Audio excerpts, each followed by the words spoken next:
fucked, yo. Hang on, I have notes. That was actually perfect. I think that's what's going to start off with. Hang on, I need to do it in not the RVO voice. What? Shit's fucked. Home slice. We're a very serious group of RVO is adventurers. going to be the voice narrators of the whole campaign. This is actually my sentence in hell. I actually have to narrate the fuck shit that you guys get up to. I love it. Starting with the first campaign. Yes. Actually, I was expecting physical torture, but they are very creative down here. I hate you. Anyway. No, RV is just the announcer and the betting navigator. Yes. Apparently they liked my voice, and I thought I was witty. Shitheads. Anyway, what happened last time on the Heroes of Eldaron? Are we still calling it that? Okay, cool. Yeah, you're all hosts.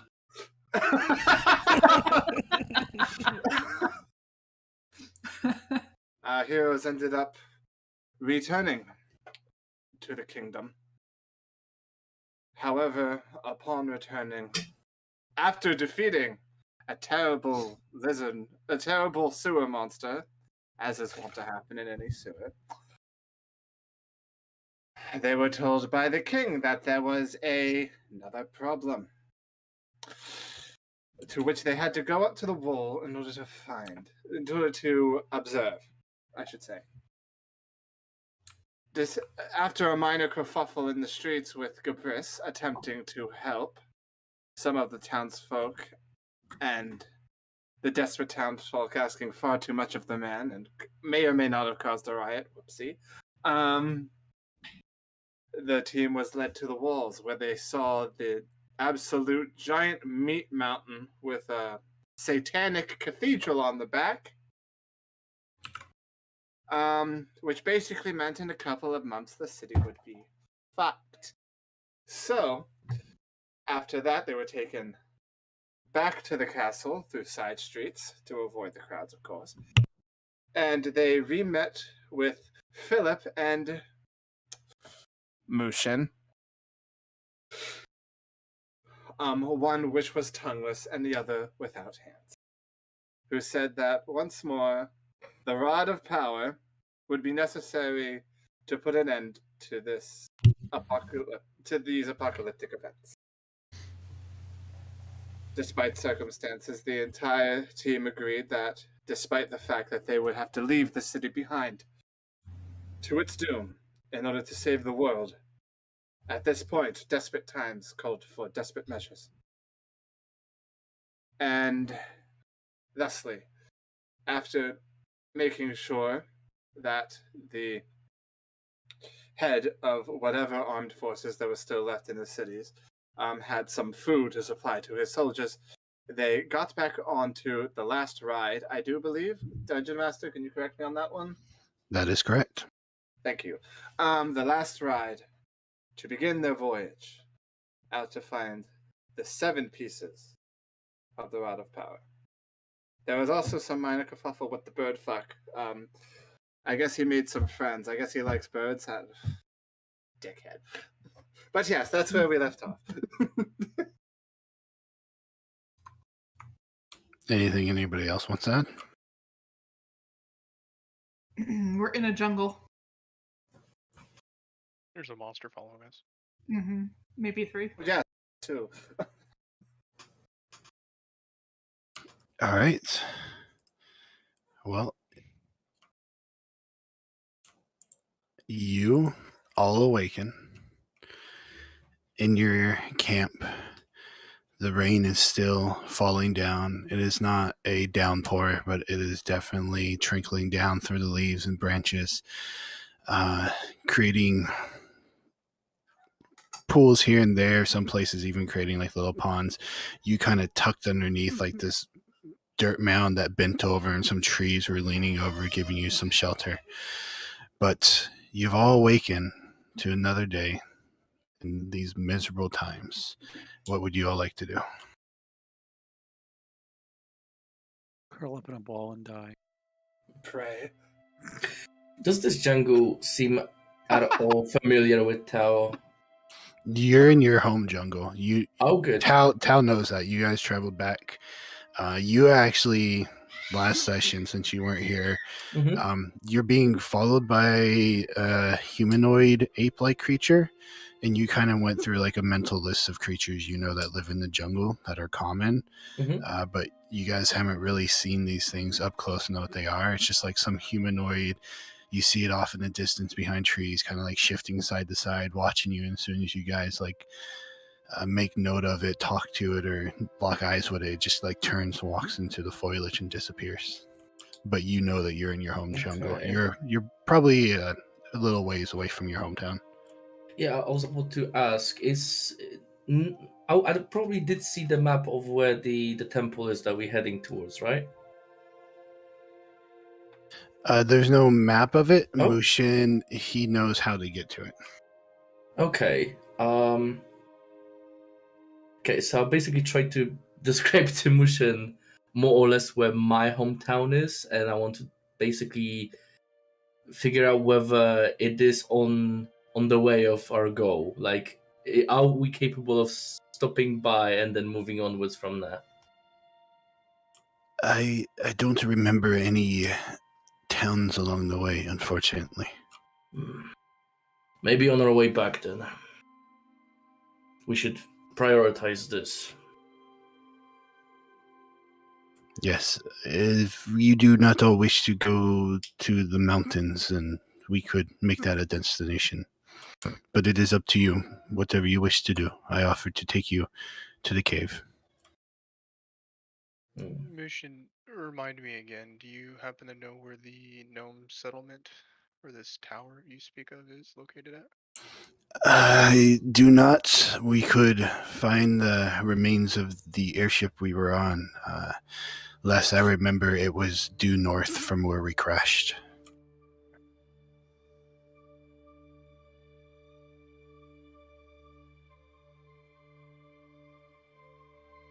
Well- Tal, since this is your home turf, Mm. probably have you lead with Oh, mission guiding.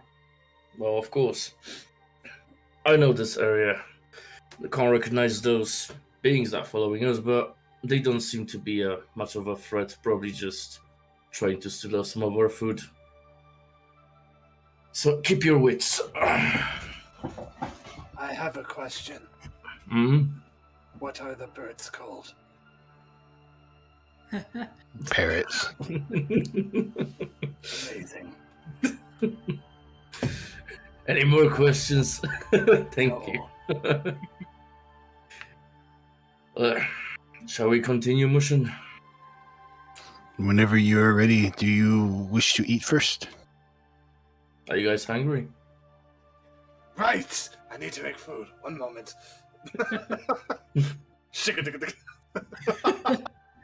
And the birds come down with water and bread. I would just like to make a suggestion. The "vat" sound that you made is the official vocal component for that spell. That's him saying the prayers really fast because now he's under social pressure. Guys, give me 1 second. I'm sorry. And I'll be right back. I'm getting a beer. I forgot to get one.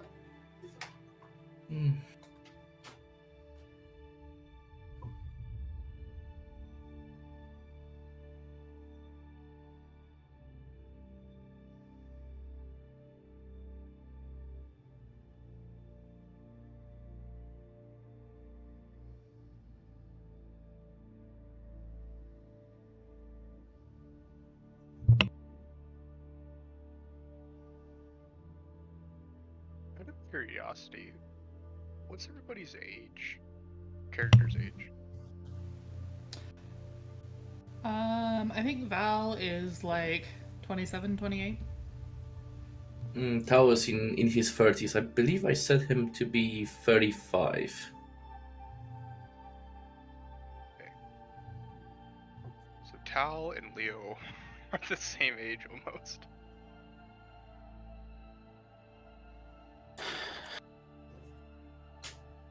Yes, 35. I just checked. Shadeen is 33. I am sorry about that. I am back. You might hear a toddler in the background crying for a bit, but go ahead and continue. I have my beer. We can go. Is everybody here? Yeah. I think Yes. so. Okay. So you get your food, you kind of sit and you eat. As you're coming towards the end of your meal, you can hear kind of like off to your left, just loud thump, thump, thump, and it goes quiet. And then like to your right and behind you, you hear another thump that's a little further away, seemingly responding to that one. Then you hear like a third one and a fourth one. Does it sound familiar at all? Go ahead and give me a nature check. All right. That's right. We did hear like howling or something like that during the watch. We're seeing a beast. Seeing something. Well, last night, second watch did hear them, and then I think Gabris forgot to tell us when we got up for our watch. So we I'm didn't not hear sure if that was the anything. last one or the night before. Yeah, you guys. Happened. I think one night somebody saw it, like the face of it, and it ducked away. And then a different night, people could hear them. Sounded like they were communicating. But with your 12, you've heard stories of like humanoid-like creatures out there who they kind of like make sounds and things, and you heard about them kidnapping people or attacking people, but you always just thought they were probably some kind of legend or something. You don't really know a name for them either. Would I be able to tell how far those thumps were from where we are? They're various direction, various distances, and then like when you hear one in one direction and a little later you hear it again and it's at a different, like it's further away and then a little bit closer and further away again, they seem to be moving. But you're hearing them all around you. You guys get the feeling that whatever this thing is or these things are, that they're just constantly on the move. Yeah. But you finish eating, you pack up your packs. They quiet down pretty quickly. You hear them for a bit, and they just like series of knocks, almost like Morse code, and then they just go quiet and they die out. And you find yourselves once more on the road, metaphorically, since there is no road, just heading down, marching in the direction that Mushin's guiding you. I think so. Yeah, following Mushin and just giving him advice on, well, anything that we're encountering, anything that may look like a trap, natural, like anything that's unfamiliar to him, basically, that I'm aware of. Okay, why don't you go ahead and give me a nature check? All right, then. Anybody? If Tao's like unsure about like whatever creatures are kind of like maybe following us, Val's gonna actively carry her bow instead of having it like in the thing. Well, I'll be watching the rear. I'll be We're keeping an eye on fine. Okay, if So everybody's in the middle of the good vibe. if you are watching the like wherever you're watching, go ahead and roll me perception checks.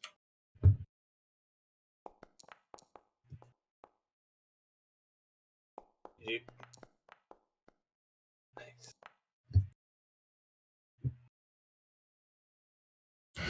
Alrighty, so you guys don't really get that far as Tao starts kind of trying to guide the group through the hazards of the jungle. Eventually, you kind of come up over this rise. You're stepping over the roots of trees sticking up, vines hanging down, definitely having to bushwhack your way through this place. And then you just come out in this clearing, and as you're standing there, you see ahead of you like what looks like two trees that are kind of just crossed over, broken, and bent over to form like an X. As you guys kind of make your way out into this, all of a sudden, let me see. I'll roll. Leo, you feel something hit the back of you, and you turn around and look and see a rock bounce to the ground. And then Val, as you kind of look over, you hear the tink of a rock hitting Leo's armor, and you look at it from a different direction. A rock like hits you in the side, and you turn and look at that one as it bounces to the ground. And then you guys notice like a couple more rocks kind of fly into this clearing in your direction. Not big, don't do any damage, but something's definitely, more than one thing's definitely standing on various sides, throwing rocks at you guys. Well, this The is clearing Joe. look. Can I get a gut check to see if the clearing is like an ambush or something's wrong with it? Sure, you can give me a wisdom check.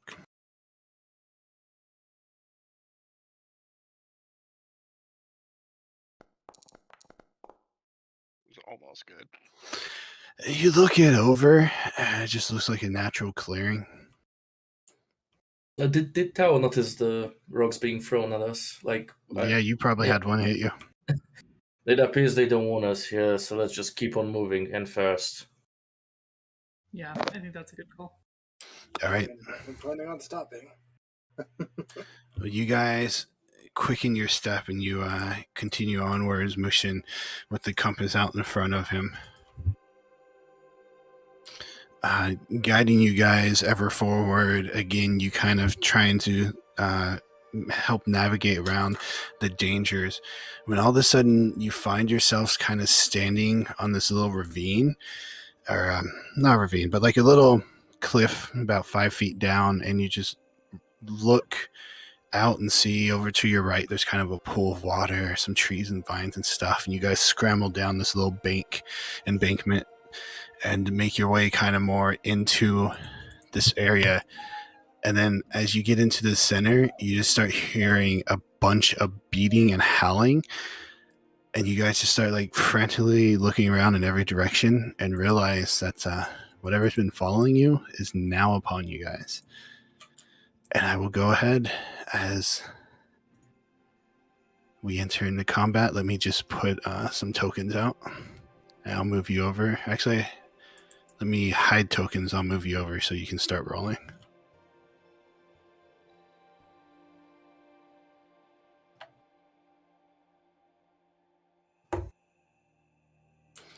All right, I'm loading you up to another map.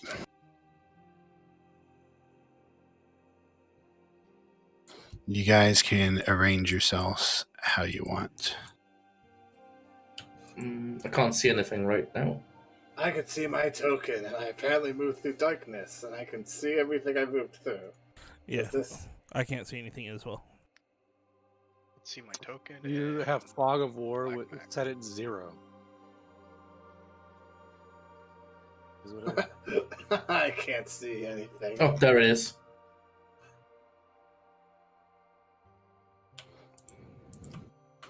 All right, Okay. let me... You should all see, regardless whether you have dark vision or not, because you're outside. So let me change this real quick. Hold on. Oh, playing Which- as a human in this campaign is going to be fun. Which way were we walking? To the right. Okay, thank you. So probably, yeah, I'll be up the front. Yeah, I would be in the back, so I'm just waiting until I can see everything. All I see is my token. Yep. Didn't you say you were going to for us to roll initiative? Yeah, you guys can just go ahead and roll initiative. I cannot because it says there's no combat encounter currently active. You have to place us in combat, sir. I do declare Did that work? it's dark out here. There, can you guys see now? Yep. Yep, that worked. I feel like I've seen this map before. Just not here. Currently have a gray window screen. Oh, now it's loading. There we go. Where was my initiative? I have forgotten to press. I can't see anything. Just my token and a black map. Do you try refreshing? Yeah, I did. I think I can. Well, I can see everything. I'm about to ask a real stupid question. I can see Where's everything. initiative again? Oh, never mind. I just It's found right it. next to your movement. Yep. Yep. All right, everybody, add 3. I wanted to reroll mine because I got advantage, but I can't. Doesn't let me. Just roll again. Let me know what the number is, and I'll change it if I need to. It doesn't let me whenever I press it. No, just roll a d20 and tell me what the number is. Yeah. You still can't see anything, Kelvic? No. Somebody's missing from on here too, which is Natasha. It's 13, so plus 3 I'm from right there. Gabris, so that's 16. Apparently, I was on top. Gabris was on underneath me. Let me reload again and see if this fixes it. Because Gabris doesn't seem to understand that I walk next to him. It's about. I don't understand what There you're we go. saying. What? Okay, everybody can see. Yep. Yeah, I can see. I need my Drake token though, which I can do myself, right? Or Should be able to. okay, let me try.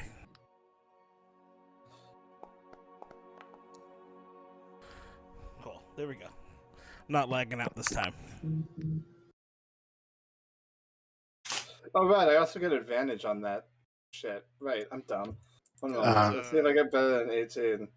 That's plus 3, right? Yeah, plus 3 for everyone around Gabris. Yep. So 14 for me. All right, I'm going to go through. I will ask you to give me your new rolls. So, what is yours, Gabrish? I got. Okay, let me look. I'm sorry. What did my fucking roll? I got a 20, so the new one would be a 23. All right, Val? 19. And Natasha? 19. Val has the tiebreaker. And Tao? 16 with Gabris's bonus. Leo? 14.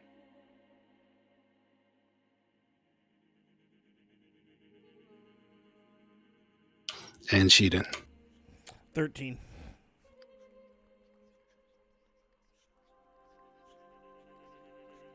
And you have the highest plus. All right. Right. Go ahead. Begin combat. And Gabris, you guys are walking out. Actually, hold on. I forgot some people.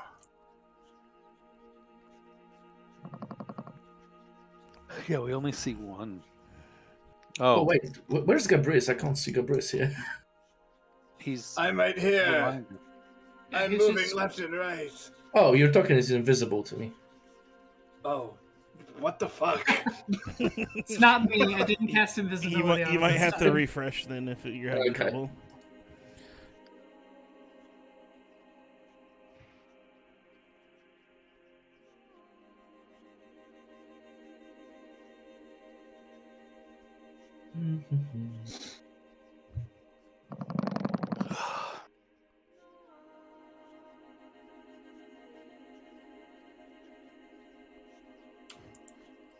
Hold on real quick.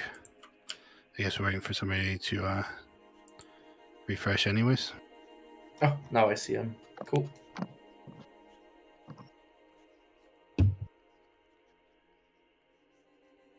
Yeah, I think we're ready.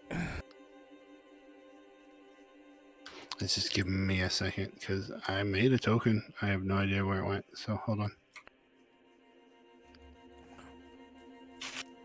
Hey, where was that long rest button, guys?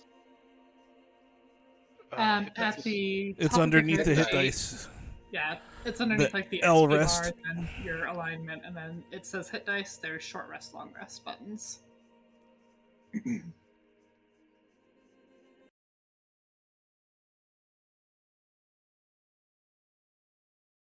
I don't see under the hit dice, or hit points.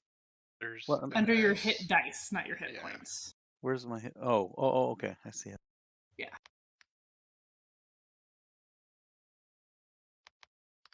There we go. All right, I'm gonna roll for these two as well. Well, and it didn't reset all my spells or anything. Oh, it did. It just didn't. Oh, okay. I see what the problem is. I have some of my stuff that's not set to refresh on a long rest. Is it just Philip's torso? Yeah, that's what I was thinking. Like, what is that? I'm like, and I scroll in, and it's just. Scrolled in, I was like, oh. I did the same thing. I don't know why I made tokens for these guys, but they're not showing up. Anyways, Gabris, as you are you guys are making your way through, you're being pointed out by Tao these plants that can grab you and chomp on you, and all of a sudden you hear from in the trees just this ruckus as stuff starts falling down upon you. It is your turn. What do you wish to do? I have a thing that I haven't done yet, and I can't see an enemy. So it's time to buff every motherfucker within a 30-foot radius. And that is, I am going to use Crusader's Mantle, which I'm going to post in chat real quick once I figure out how to do that. But that's dumb. But you get the idea. Holy power radiates from you in an order within a 30-foot radius, awakening boldness in friendly creatures. Until the spell ends, the aura moves with you, centered on you. While in the aura, each non-hostile creature in the area, including you, deals an extra 1d4 radiant damage when it hits with a weapon attack. Which ain't much, but it's But it's an something. honest work. While everybody around their weapons gets little radiant raven feathers. Just And the gently... radius is 30 feet from you, yeah? Yeah. All right, cool. Oh, that's helpful. Awesome. Yeah. I love it. Little raven feathers that'll explode when you hit somebody. It'll be great. All right, This is so extra, and I love it. That's your turn. I'm a paladin. I'm made for extra. That's my turn, yes, thank you. All right, it is going to be Philip up. Having no tongue, he can't really do any spells, so he's just going to ready his weapon as you see him pulling out an axe. And despite him being the shirtless anime character, he is actually wearing plate armor. And he will step up here next to Mushin. Just get ready. Mushin kind of looks at his stubby hands, realizes he's not going to be of any help, and kind of moves over here. And yeah, he'll just stay right there between these two heavily armored guys. I know it's kind of dumb, but I'd like to think that Mushin's stumps also have the crow feathers. Like, he could do damage if he needs to. Stump him to death. Oh, that's a dumb pun. That's not okay. I mean, I feel like the obvious pun is like that somebody's been stumped. Yeah. You guys watch as back here. I have to let go of my push to talk to do that. This giant ape-like creature just jumps out of this tree and looks at you guys, picks up a rock. See how far away you are.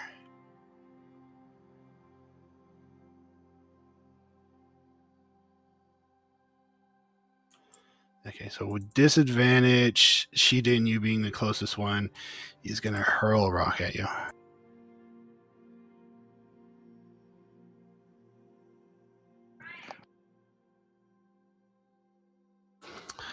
I take it 11 does not hit. Nope. So this decent-sized rock, before they were tossing pebbles, this is actually not a boulder exactly, but big enough that if it hit you, it could crush some bones, deal some damage. It just hurls in, it soars over you guys and just crashes into the ground and rolls away. And then that will bring us to... Actually, he's going to move behind the tree. And that will bring us to you, Val.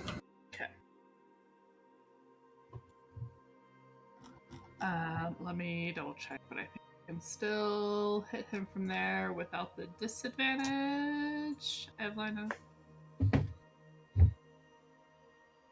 Yeah. So he'll probably have cover, is my guess there. That is but correct. We will do steady aim for advantage then, instead of moving, because I don't want to get far away from the group, because I'm squishy. So we're going to take a shot here. If I roll. And steady aim will give me the advantage there. Definitely not helpful. And 21 to hit, even with the cover, you will still hit him. okay.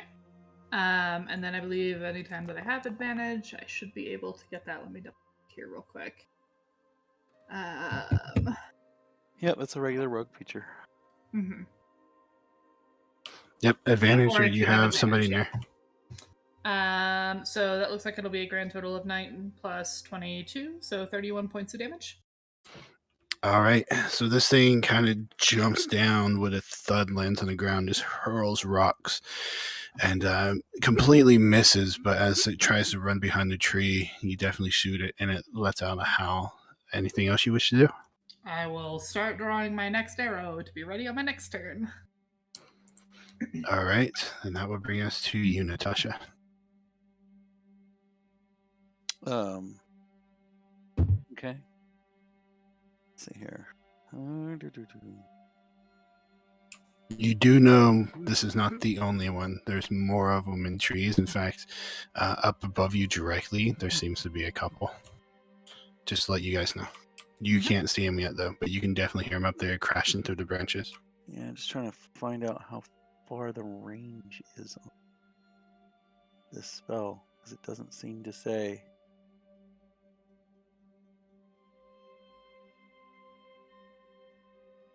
Anybody see a range on that?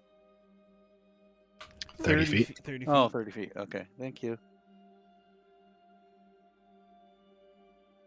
Then I won't be doing that. Oh, plus 1d4. I forgot to do that. I'll do that on my next turn.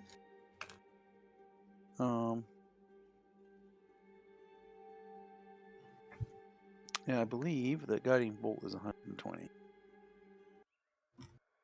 There it is. Okay. So this guy, the guy that's injured back here, I am going to cast the spell on him. Guiding bolt.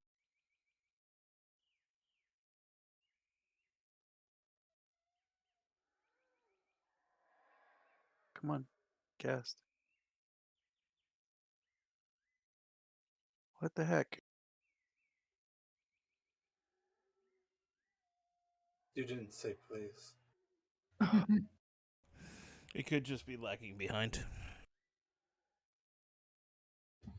Okay, there we go.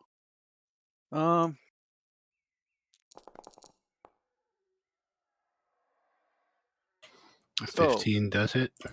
25. Sorry, 25. So it will take 13 radiant damage. It's a horrible roll. But it will take 13 radiant damage, and the next person that attacks it will have advantage on the roll. All right, so as this light shaft just descends down upon this thing and it wallows out again, it is your turn, Tao. I need to wait for your turn to get out. There we go.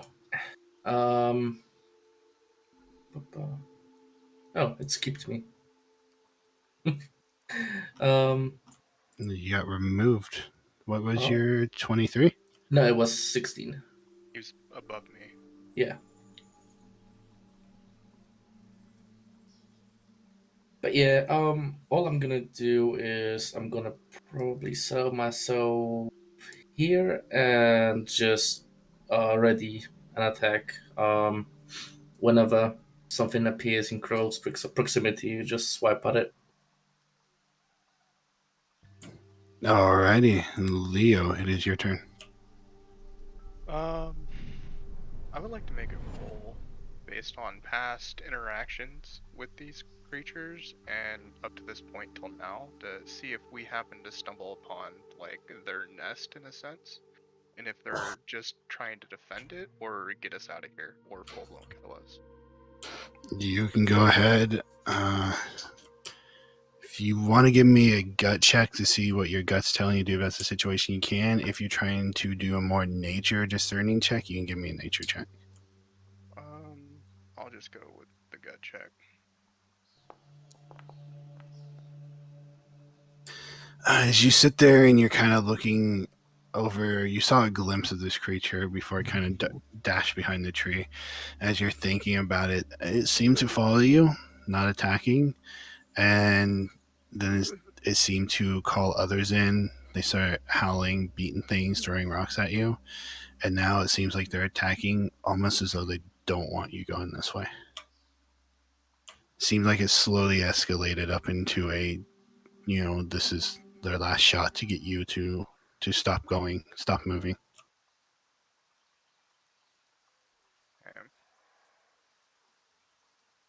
I'm going to hold an attack action if anything comes up near, but I will call out and say we probably should move away from this because I have a feeling we're either getting up to something that they don't want us to be at,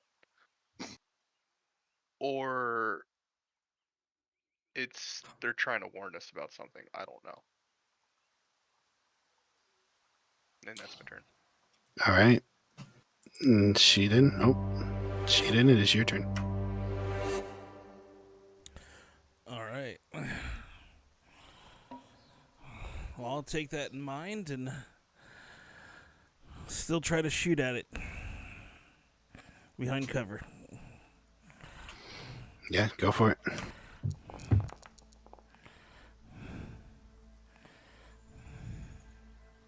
28's definitely going to hit.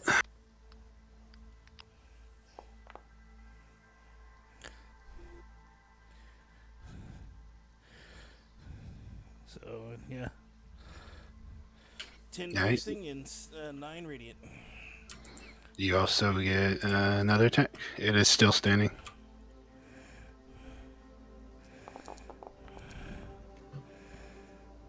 $18 hit. It is not supposed to be dead. Ignore that. 18 will actually just miss it. All right. Well, that's my turn. Alrighty. Then as you take your turn, you watch as this fella down here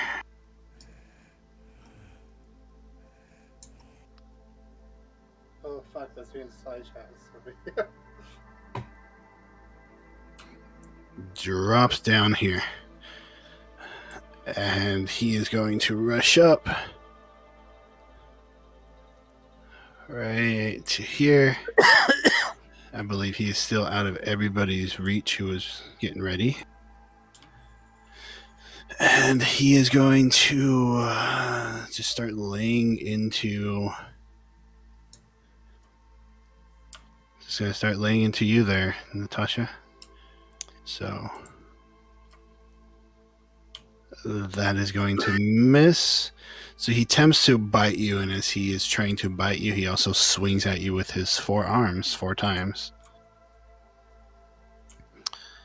21 misses you, correct? Or 20 misses you, correct? That is, I have a 20 armor class, but he has. Oh, that's not a magical attack. Is he attacking Natasha or He's attacking Natasha. So that was. Val is right here though. Or am I seeing that wrong? No, I'm right there. Correct. Here. Tasha's down here. I got it. Yeah, and I'm right here. I see And it. I'm right here. So that's 6 damage from that hit, and he gets a couple more. That's going to miss. And this is an ape. That's going to That's hit. true. That's 16 damage to you on the second hit. Or no, the total, sorry. 16 total. Yep. Okay. And then you guys watch as even more of these things jump down out of trees.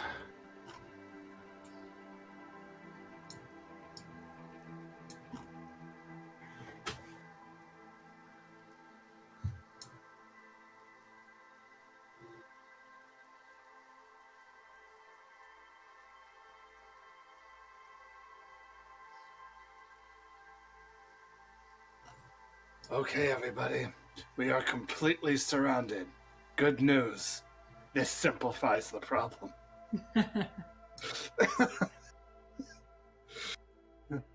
And this is my... Oh, right. That's not me. I'm sorry. I'm not ready yet. Yeah, these are different turns. The two that attacked you look quite different from the ones that are attacking you now. Oh. Come on, Sotik. Get closer to me, Tao. You want to? Oh, you're approaching me. I can't kick your ass unless I get closer.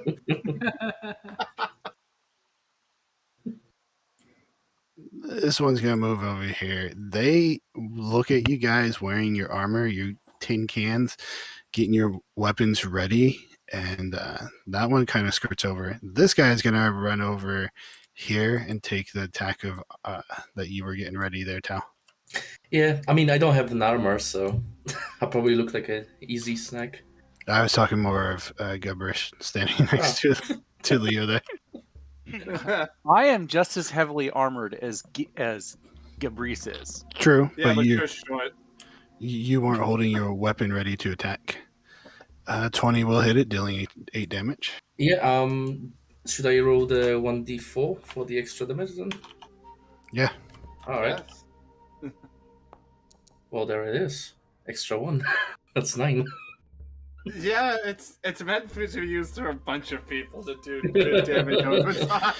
Okay, these two up here are going to attack you, Shiden, and they also get 5 attacks. So here we go. 25 will hit you. Yep. So that is 5 damage, and then 4 with his arms. Another 6. Another 9. Oops, sorry. Those are the wrong rolls. Let me re-roll those. Okay. That one's going to miss you. That will hit you. Hold on, let me recalculate this guy. I was rolling the wrong stuff for a second. How many hits? They do 5 in total, 1 bite and 4 attacks with their arms. How many did hit? Shadeen? 1, 2, 3. 3 of them did. I'm gonna use this to force another reroll on one of them. Disregard that roll. You're supposed to roll it. All right.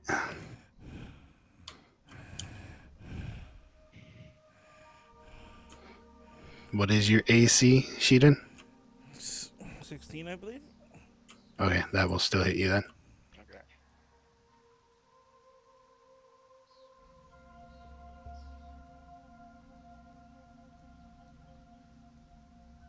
Okay, you'll take a total of 26 damage from the one. And then the second one's going to attack you, and I will make sure not to roll the wrong attacks. That is going to miss. That will hit you. That one will hit you. That will also hit you. Actually, no. That one's going to miss. And last one is going to miss as well. So from the second attack, you will take 16 points of damage. This one up here is going to attack you, Tao. All right. 1 bite. Your AC 17. It misses. And then 4 claws. That misses. That will miss. That will hit you. You are not raging, correct? Not yet. All right, then you will take 8 points of damage, as all but one of them missed. And then this one down here is just going to go after you, Natasha. Of course they would. 17 is going to miss. 13 will miss you. 12 will miss you. 19 will miss. And one more attack. Oh, 14 is going to miss. That is all their turn. Now it is your turn, Gabrus. Finally, violence can happen. How do I move my spell with me? by the way. It should be centered on it. Oh, no, it's not. It's If centered on you the point I was at, yes. if you go to the like ruler icon and click on Yeah. it on the left, it should let you edit and move your your spell around. Oh, figured it out. Cool. All right. So, this big dumbass, dumb fucking monkey, just attacked Natasha. So I am going to smite the fuck out of it as he starts going. As I went down in the valley to pray, studying around that good old way. And that's going to be 2 attacks. No, fuck. I keep on forgetting where this is. Oh, it's a button. That will hit. Cool. And then we're gonna roll smite after that because smite. That second one does not. No, it doesn't. So, do I have? Yep, I do have divine smite. For fuck's sake. It's divine. Oh, that is. I'm doing great tonight, guys. How are you doing tonight? Check Doing pretty good. means. I'm gonna Give me use one more. my reaction for infused strike. So go ahead and click the 1.6 damage right there for you. I just need to make sure I have the right damage. I feel more. This is very embarrassing. Happens to the Let me best of us. Yeah, right. Okay, cool. This is what I want to do. Yeep. Plus that. Let's go to the second level. 19 damage. Plus the, Click the 1.6 damage for the infused strikes too. You should be able to click it. Oh. There Right, you and go. let's not forget the 1d4. Poison damage. No, it's radiant.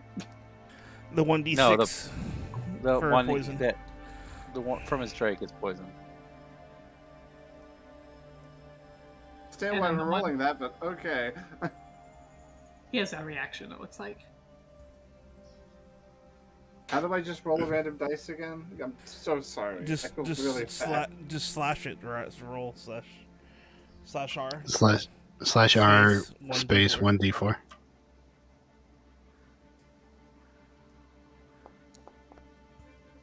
Fucking fantastic. So it's 13 plus 6, 19, 23, 24, 35. plus 8. Oh, you already... Cool. Yeah. it's One 30. hit does 35 damage. All right, you step up with your gleaming sun blade and you swipe into this thing. And as you do so, you watch as just this radiant light blast off, kind of blinding you guys just for a minute second. And you also notice this lingering, like green stuff as you kind of look over and see that the Drake did something to help aid you in this. It roars and pounds on its chest and then kind of intimidates you a bit as you swing the second time, missing. Anything else you wish to do? He mentally says, why is my attacks colored like guacamole now? You just see the Drake licking his lips. Oh, that makes sense. No, excuse me, sorry, it was 39. I used the wrong. Who damage. shall wear the robe and crown? And that'll be the end of my turn, yes. Moving to defend Natasha. All right. Well, then it is going to be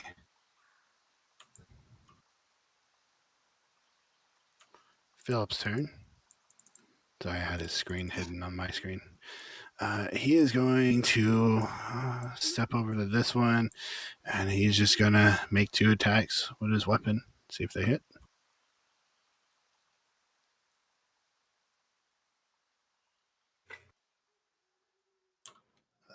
That will hit, and you will also hit with that one. That was a critical. Nice. My boy. My boy. We're so My proud. boy! So big and strong. They grow up And, so fast. and a mute. You go big, strong, and a mute. All right, he steps up to this one and he just swings and cleaves this thing. Its chest opens up and it starts pouring blood. And he comes back around with another attack right across the neck, and he hits the side of it. And you're just watching blood splurt out. It's standing and kind of wobbling, and you can see a sense of fear in its eyes. Mushin, he's gonna step over here. That's gonna be his turn.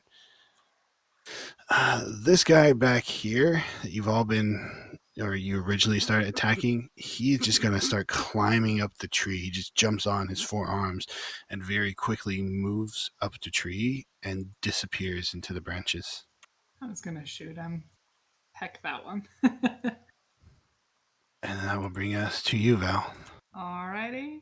I will take the attack of opportunity to move myself. Where am I? There we go. To here. Which I assume is going to provoke from this one that's injured. It will indeed. And that will hit you for 7 damage. 7 damages. I'm going to write that down on my tablet real quick. Little damage. Yeah. Uh, It's alright, I'm what- tough. I can deal with it. What does your aura do again? It Use provides. 1d4 of radiant damage. It depends on which aura. Which aura are we currently talking about? Crusader Just like Mantle. all of them. The one that you're using right now. It adds an extra 1d4 radiant damage to each attack. Got it. Alright, I cannot use steady aim on this, but I'm going to attack the one that is nearly dead. That will hit. 18 for 6. Do I need to roll the sneak? Or no, I would get sneak attack because I have an ally next to it. Do I need to roll sneak attack? I mean, if you want to see how much damage you would have done, but as this thing, you're just watching blood spray out of these 2 wounds that Philip did. It actually starts to, like, very weakly walk over towards the tree, and he starts to grab it, and you just loose an arrow, and it goes right through the back of his skull and out the front, as he is now dead. Cool. Pinned to the tree. God, I hope Val never finds a fucking gun. Don't tempt me. I kind of want to see it, though. I'm gonna make your life very, very bad. Sorry, boss. Me? Oh. No, not you. The DM. Oh, good. Yes, I agree. You ain't making my life bad. So is it your turn, Natasha? It says My turn next is up. done, so yeah. No, sorry. Go for All it. right, so I'm gonna go ahead and move back.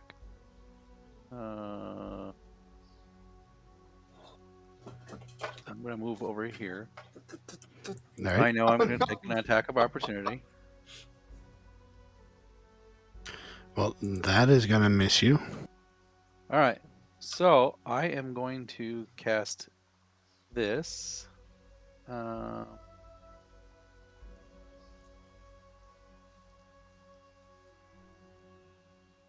At level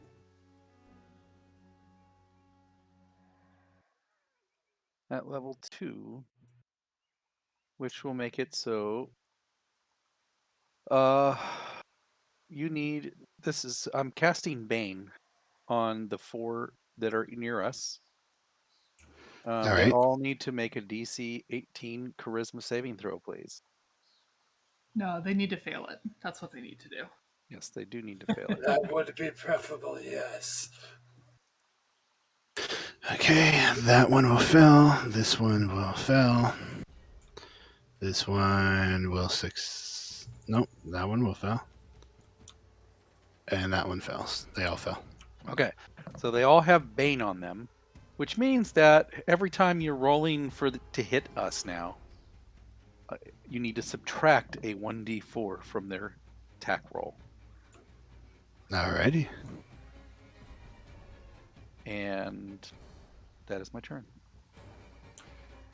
Okay, then Tal, it is your turn. I will step up a little closer to this one. Bonus action rage, as you do. Seems like a reasonable thing to me.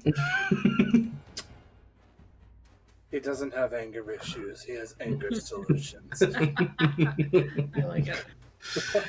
Uh,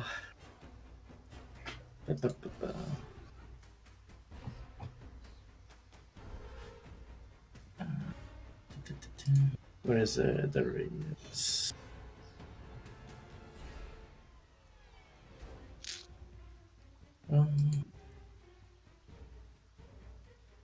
I think it's active now. Okay. And I shall do 2 attacks, reckless, and with great weapon master. All right, let's see it.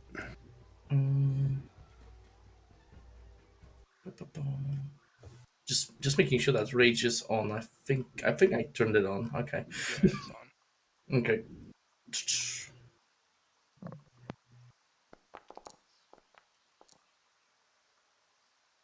With advantage, so that's gonna be 27 minus 5, so that's gonna be 22. That will still hit. So that's 24 points of damage plus the 1/4 from Gabriz, additional 4, so 28 for the first hit. All right, it is still standing. And let's see. Oof, so close. Okay, so that's gonna be 23. That's gonna be 20 plus D4. 24. All right, you step up to this thing, a fit of rage, and you just start chopping into it as it's like all of a sudden you see it starting trying to move back and escape from you, and you just keep cleaving and cleaving away, leaving it dead. Good. And I will move down with my remaining movement, and I'll stand next to Gabriz. And just turn towards him and got room for one more. I give you a thumbs up. And that's it for me. All right, Leo, it is your turn.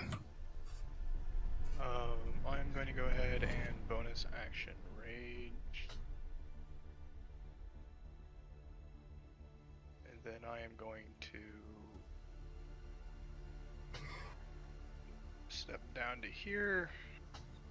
I will attack this one that's injured with Great Weapon Master twice. All right, go for it. Natural 20. Yes. That damage is already added, by the way.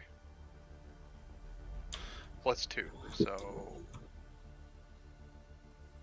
36. Right?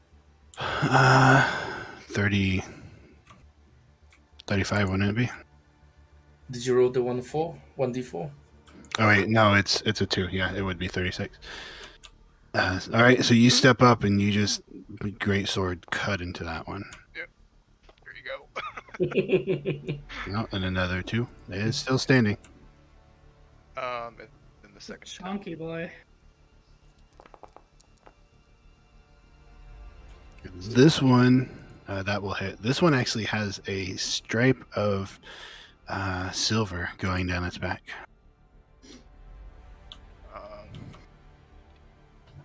So that is 25 plus 2, so 27.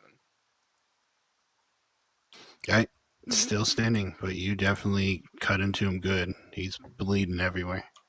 Yep, and that's my turn. Okay, Sheedan, it is your turn. All right.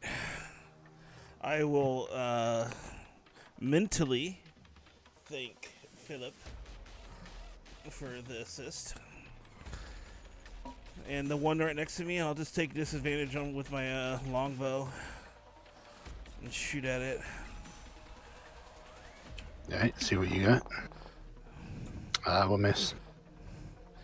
Oh, wait, 14. What's your disadvantage? Well, that's what I'm doing right now. Okay. Yeah, it misses, so I'm gonna roll again. Oh, that will actually hit him. You're 14. Oh, will it? Okay. Yep. And I'll re-roll this one too, so. Nice spin on that one. Yeah. 19 will hit as well. And then it's 1d4 for both of them, right? So I guess the damage is already on the field there. Alright, total 29. And as a bonus action, I'll tell my Drake to attack. Alright, he is definitely bloodied. And I'll have my Drake attack. I think this was the correct button. Yes, it was. 18 what? And then I thought I fixed that, but I think I put it on bite. There. So 4 damage. Plus... Yeah, so I guess the 1d4, right? Yeah, plus 4, yeah. On the 1. Oh, yeah, it's 4. It's just 8 damage. Right, it would also roll the 1d4 from Gabrus, right? I believe that applies to everything. Yeah. Okay, still standing, but you definitely got it down Yep. into a bloody state. That's my turn. All right, this one here, Silverback Boy. He says something. It almost sounds like a language. Very weird and bizarre. He will disengage. He will go over here to the tree, and then he will climb 30 feet up into it. You guys can still see him though. He has 10 feet of movement less than normal. All right. Oh wait, hold on. I didn't attack him, did I? No, you did it. Okay, Oh, yeah, okay, then okay, never mind. If I were to attack him, he would have had 10 less. He's fine. You In the should still alternate get 2 timeline. attacks of opportunity, though, I think. He disengaged. No, he Oh, I uses see. action to disengage, yeah. Never mind. These other two seem to react. This guy, he is not going to disengage. He's just going to take the damage or the attack. So you can go ahead and take your attack of opportunity there, Leo. I'm not gonna attack him. Okay. Well, he will run over his 40 feet of movement and then another 40 feet into the tree, and he disappears into the branches. And this guy, he's almost dead. So he is going to disengage. He will come over here, and then he will go 20 feet up into the tree.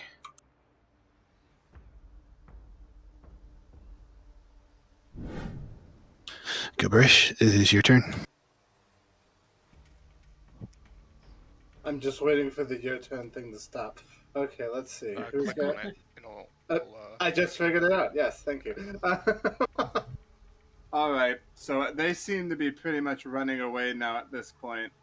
Gabris isn't that aggressive. Gabris is a zealot, but he's not that aggressive. So he's not gonna, how do I do it? Go this way. Go, come on. Go to your home. Fuck it.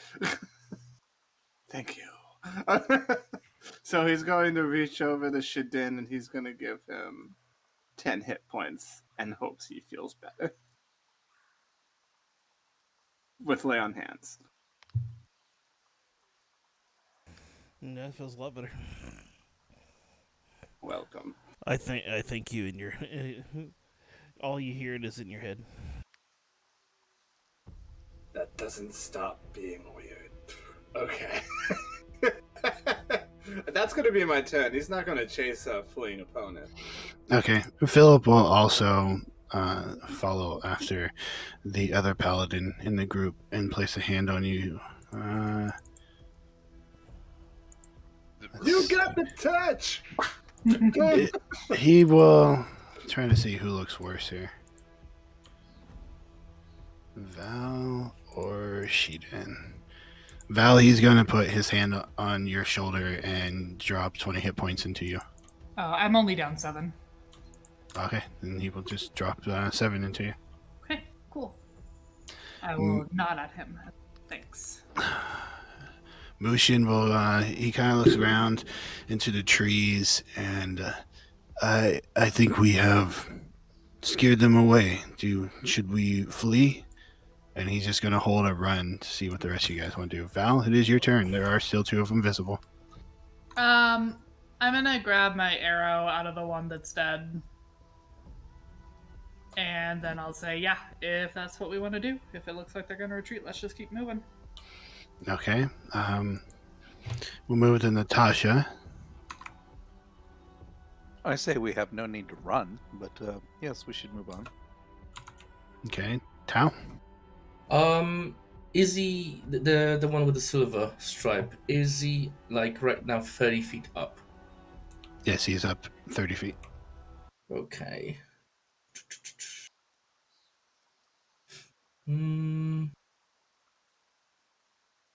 Trophy hunters. I'm just thinking.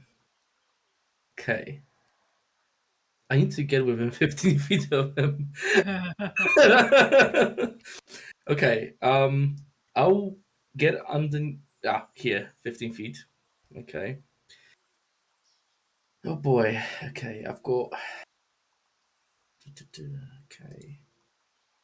I would like to try and climb up the tree. Okay, you can, but as you do not have a climbing speed, it will be half movement for you. Okay, so I already used 15. I have 12. Oh. Actually, do you have climbing speed? Seeing how you are a cat-like creature. Yeah, let me double check. I know tabaxis get it. I know you're not a tabaxi, but tabaxis do get climbing speed. So. Features. Effects. Let's be There's real. always Like one guy, a right? cheetah. I did don't have have climbing. something that could suggest that I did. There was a pouncing something. Instinctive pounce. Vertically? Speed. No, sadly not. God damn it. Yeah, so it'd be half movement. That won't do any good to me. You know what? I'm standing here. I'm just gonna throw 2 of my hand axes. I'm gonna throw them upwards and see if I'm gonna get hit by one of them. You can go for it. Do you want me to just roll with axes, or do you want me to roll the dexterity to see? Roll with the axis. All right.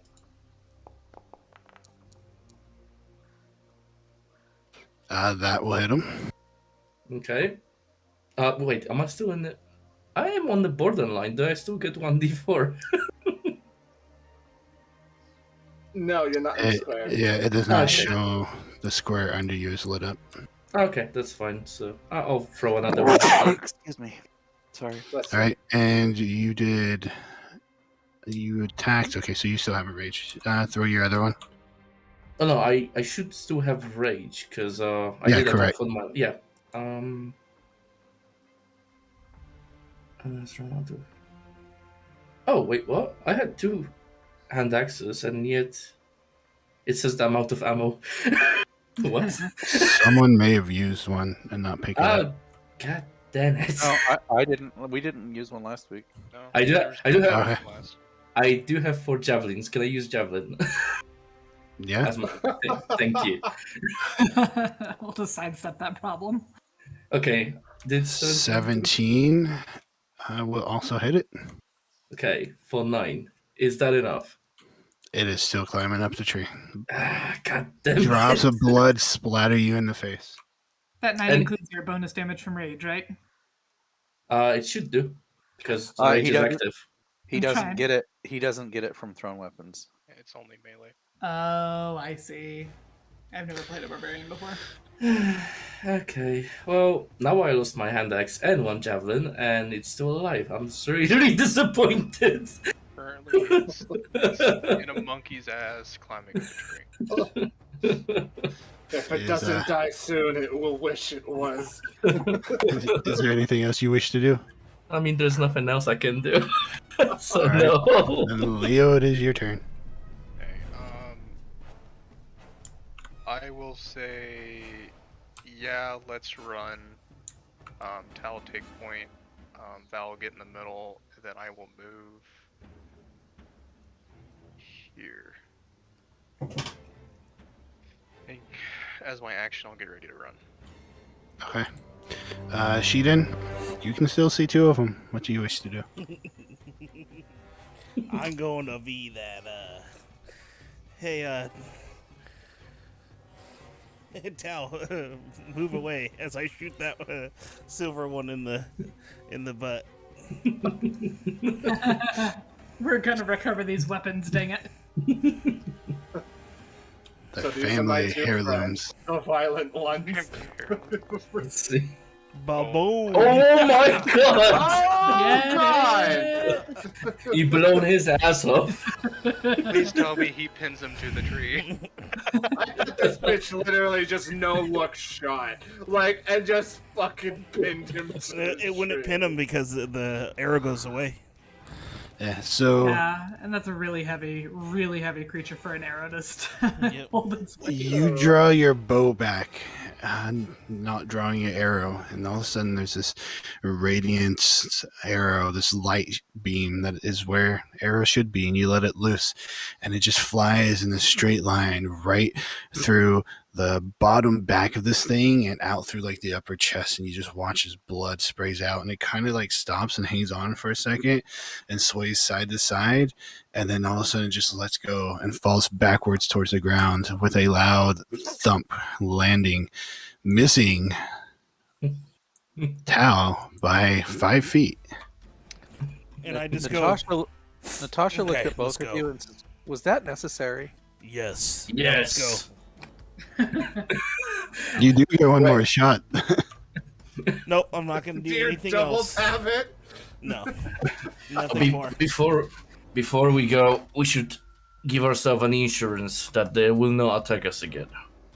And Tao will now proceed to cut off his head. All right. Well, Natasha will look very disgusted at you. Oh, the rest of them disappear up into the trees, Mhm. but you kind of go over and just bend down, thus ending combat, Yep. and just start chopping away on this thing, taking its head off. Yep. In my and head, It's a pretty big head. as I do that, then I put it in one of my nets that I have in my inventory. I'm wrapping the head in the net and then strapping it to my belt. I know it's heavy, but basically in Tao's mind, this is probably gonna be like, we beat like the strongest or one of the strongest of your warriors. Do not even try it. So very much Witcher-esque style.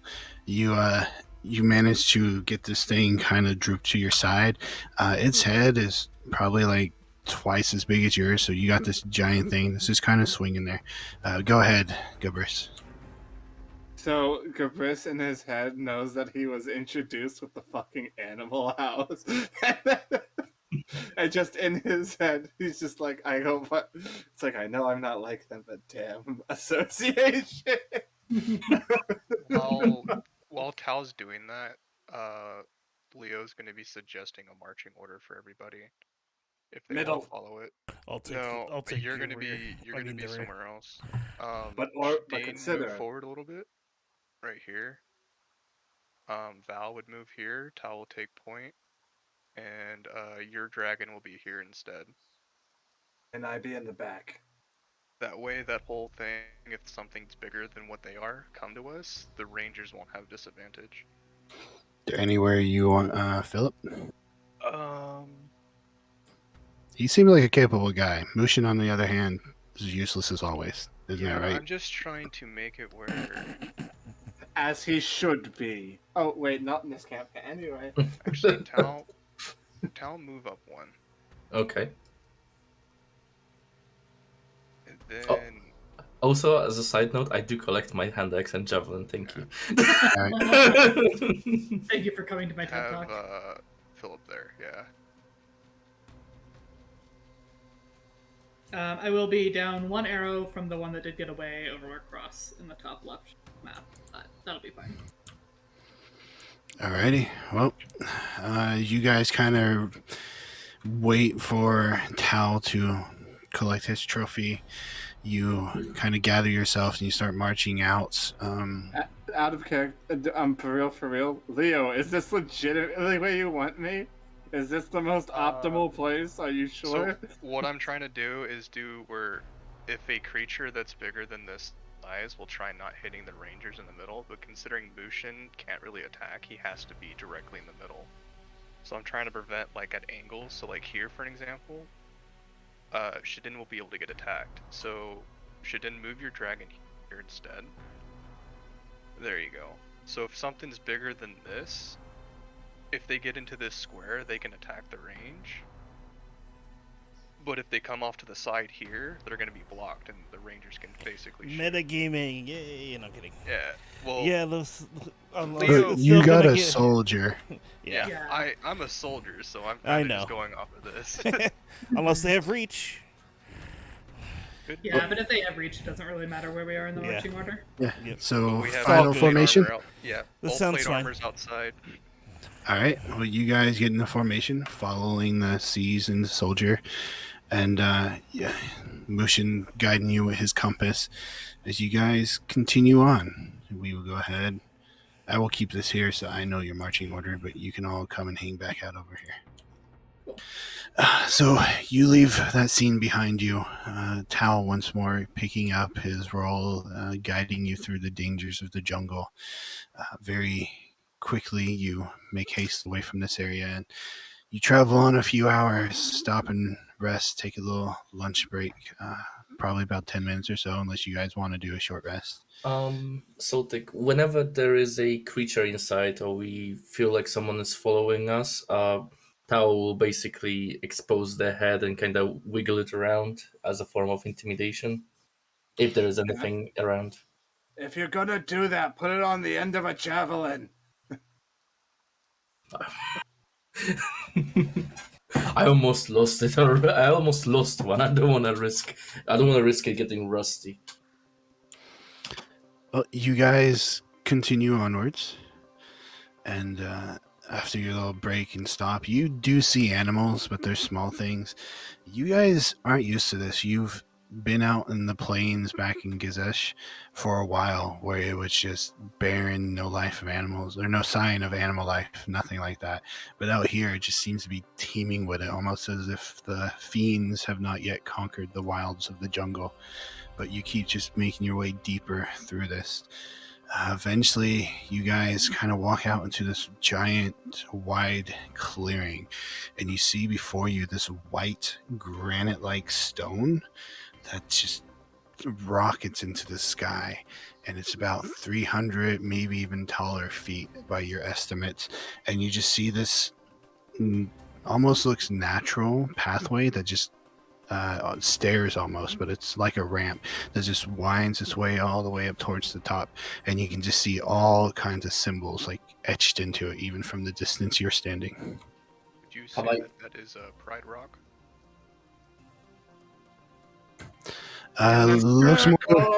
Looks more like a pillar than Pride Rock. I was about to ask, have I seen it before? Do I know anything about it? Did you get yeeted off of it? You can Very roll evil. a history check to see if you know anything about it, but you've never seen this before. It actually looks pretty aged and worn. No, you don't think you've heard anybody talk about this this pillar that's just like sticking up this white granite rock. It looks almost like it was intentionally made.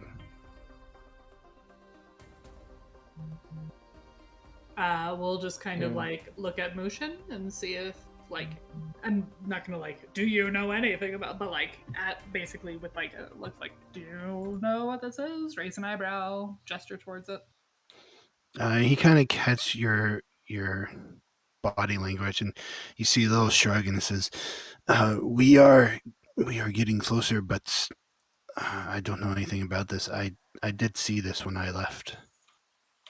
I did not take the time to explore it. Looks magical to me." We passing right by it. No, you're kind of standing in a field. He on the other side's direction you're heading. You can skirt around it if you want. You can go check it out. It's up to you. You guys have found the landmark.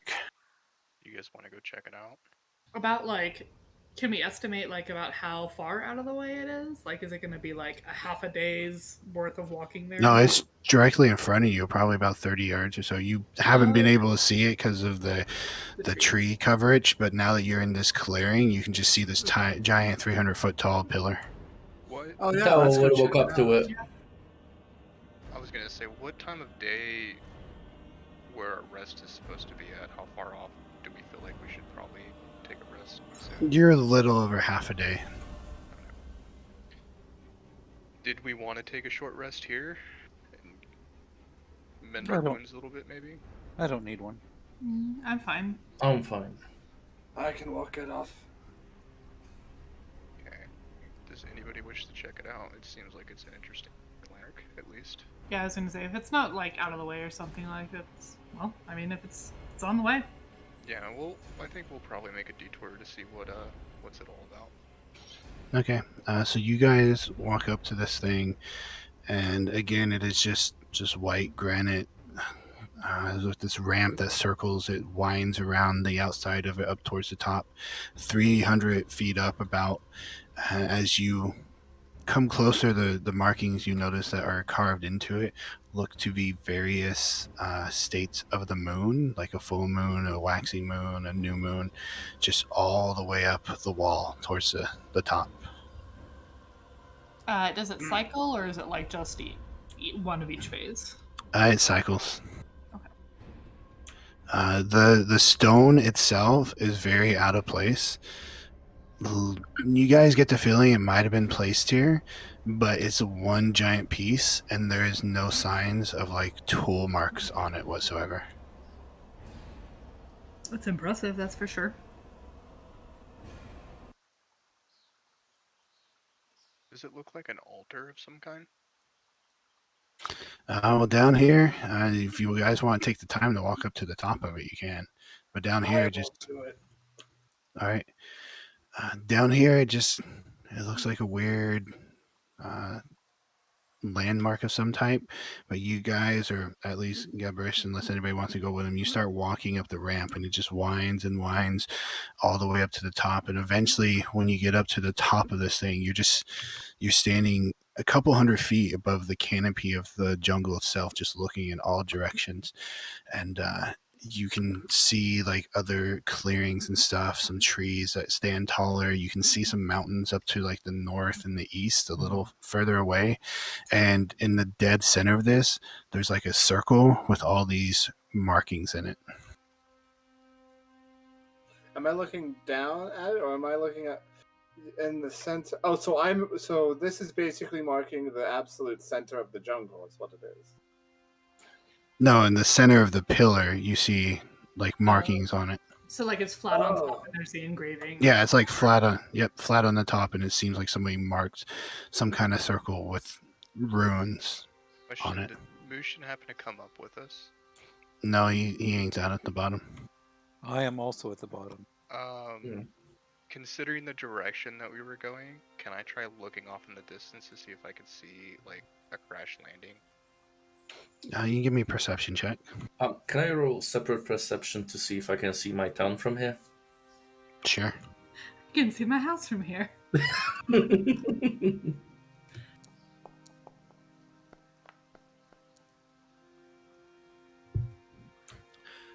So as you look out, Tao, trying to find your house, you don't really know where your house would be or your town from here, like what direction. You assume maybe down to the south. You're not really sure because you guys are kind of far north from where your hometown is. But it's just so thick, the canopy up here. Leo, you kind of look in the direction you've been heading, and you can see about maybe a day away, just kind of barely on the horizon, what looks like a bump of a cliff or a mountain or something out that way. As you kind of gaze around, you do see what looks like a disturbance in the trees, but you're so far away you can't tell if what made that disturbance or not. You said it's a cliff or a mountain, right? Yeah, and the way you guys are heading, it looks like there's a cliff or mountain in that direction. Okay. With the trees in the distance, though, it's kind of hard to tell. But there's definitely some kind of like land mass rising out of the canopy in that direction. Okay. And then what's on top of the flat surface of this pillar? Is it that carvings that you were talking about? Yeah, just that circle. Looks like it has runes etched on it. Some symbols of the moon up here as well. So it looks like somebody was. It's. Oh, how do I describe this? If they look like very puzzled or anything like that up there, I'm just gonna Yeah. like call up and be like, I'm "Anything still interesting?" puzzled at what I'm looking at. I think I'm looking down at a map from up high. So you guys walked into this clearing, and there was this giant, literally a pillar, just a straight round cylinder that shot up about 300 feet. And on the outside of it was the spiral ramp, like a staircase that went up to the top, and you guys ascended that. So you're now standing on the top, those of you who went up, overlooking the canopy of the forest. But on the pillar itself, in the middle, is a circle with like runes etched into it. Can I do an investigation check up here to see if like anything's like out of place or anything like that? Sure. Like, anything that looks off about this drawing, like I'm basically looking for hidden shit. Is what I'm looking for. Sure. Go ahead and roll investigation.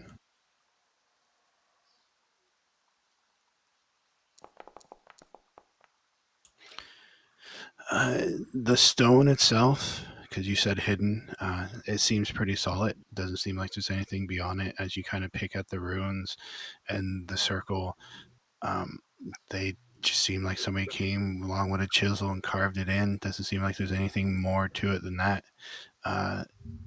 You have seen rune circles before. You know they can be used for all various kinds of things, though, and maybe this has some kind of magical purpose. Can I determine that? You can give me Arcana check. Are you proficient in Arcana? I'm not, but I have advantage with it. Okay, then you can give me. You can roll with advantage then. If they're taking their time, I'll like dig my sketchbook or my journal like out of my bag and like start heading up so that I can like make some notes for us to like not have to stay here for too terribly long if we don't want to. Yeah, the walk alone probably takes them a while. So knowing that they'll have to take a while to walk back down, you pull out your book and you start sketching. You look over it. It kind of hints. You get the hint of maybe a teleportation circle as you look over this, Leo. Interesting. What is, other than the fact that it is a map on a rock in the middle of the forest? I think this is a teleportation circle. And also, if it wasn't clear, like I'll walk up there and like, maybe Natasha still remember is at the bottom. Okay, well, Philip and Mushin stay down at the bottom too. You go up, Val. I mean, it's pretty wide up here. It's probably about 30 feet in diameter, so you can all easily fit up here. You go up though, you see the beautiful landscape of the forest, and also see the circle with the carvings on it. But you were saying, Leo, that you think teleportation circle? Yeah, I kind of say I think this was used as a teleportation circle. At least I get a hint from it. Well, it's a shame not one of us is a wizard. Well, I mean, you're kind of the closest we have, if we're being honest. I hit things for a living. That doesn't make it less true. Wizards hit things with magic. I will say, as you investigate it, you notice that there are a lot of runes or carvings of a full moon up here at the top.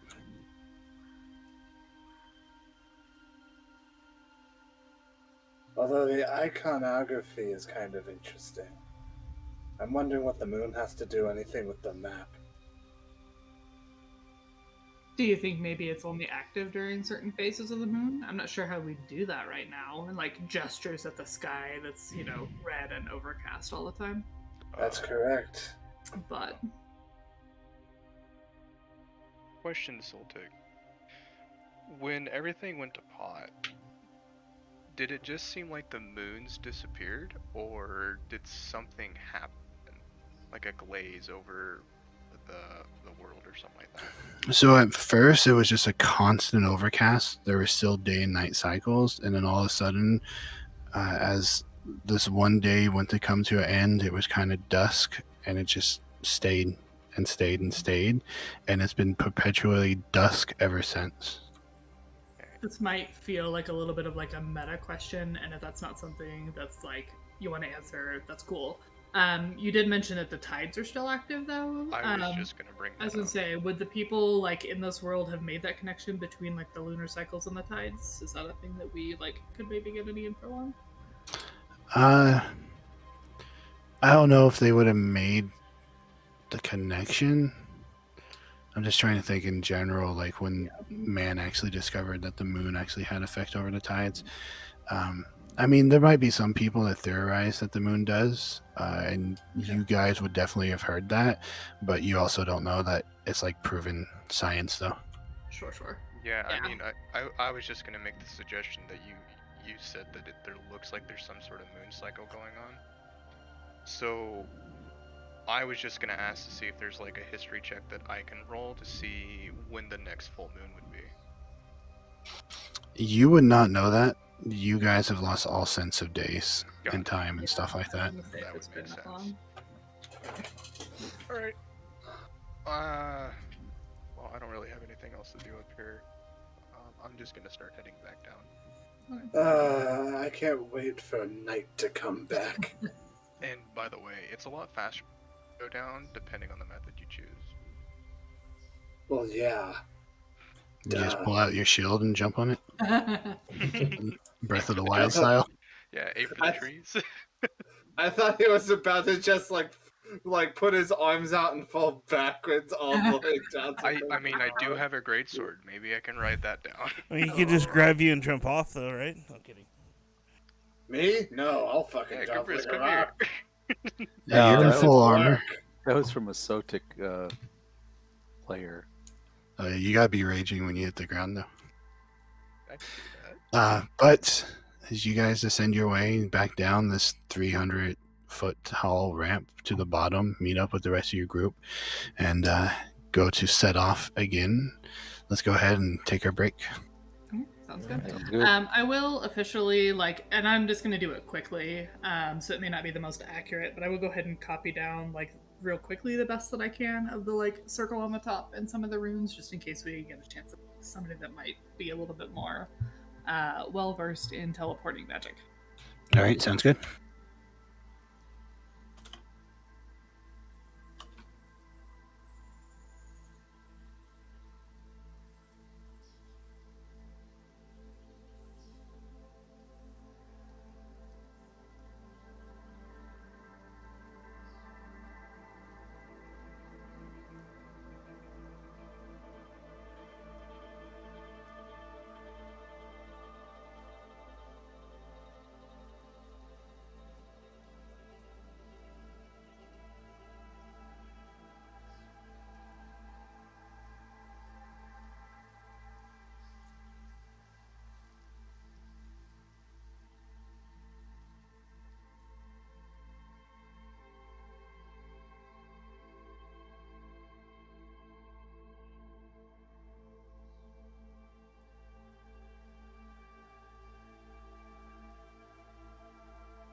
Welcome back. Thank you. With an incredibly important announcement, I have cheese pizza Lunchables. Nice. Because I am in my 30s and I do what I want. Ain't nothing wrong with it. Soltic, I got a question about Leo and there's just a magical question I got about it. How much does Leo know about other planes? Between his time with, like, if he heard it during his military service or during the time with his stone giants, has he heard anything about them? You would not have heard anything. I mean, you might have heard like people talk, soldiers, stories that they were told as they grew up, but it's not like you would have studied under somebody who would have told you about it. Stone giants, they probably mentioned the plane of Earth a couple times. Has there been any mentions about it overlapping with this current as well, the Feywilds would normally do?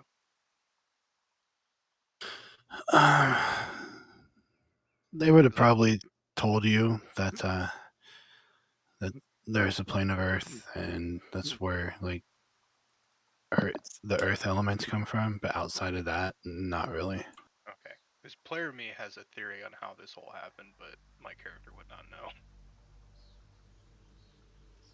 More to the point, if we could just take it back to the Lunchables thing. It's one thing to hear you eating Lunchables. It's a whole nother experience to hear you eat the Lunchables, because it's just like, man, I can just taste it already.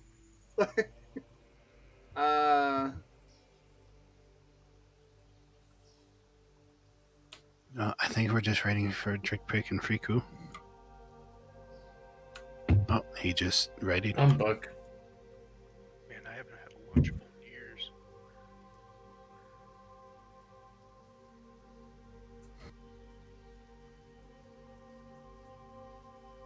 I'm half tempted to go get one tonight, to be honest with you.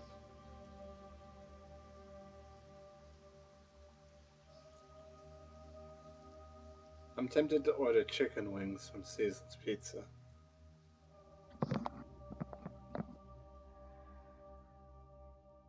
Saw this meme that was let's get Little Caesar's pizza, and the person's like, is it any good? And they're like, it's hot and ready. But is it any good? It's hot and it's ready. And it is ready. I don't. That sounds like it's the Russian Badger, because I've seen that. It's like, yo, man, we got Little Caesars. It's hot and it's ready, but it's good. I said it is hot and it is ready.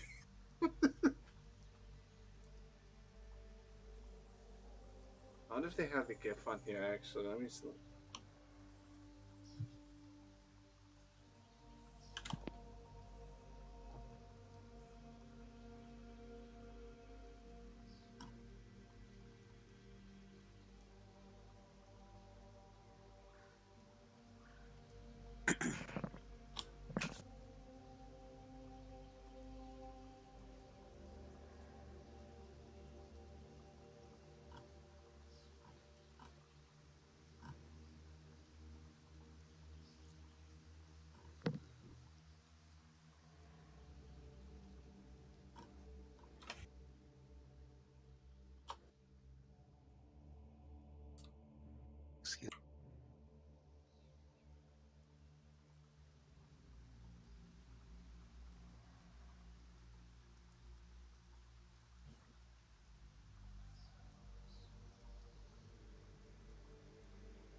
I'm back.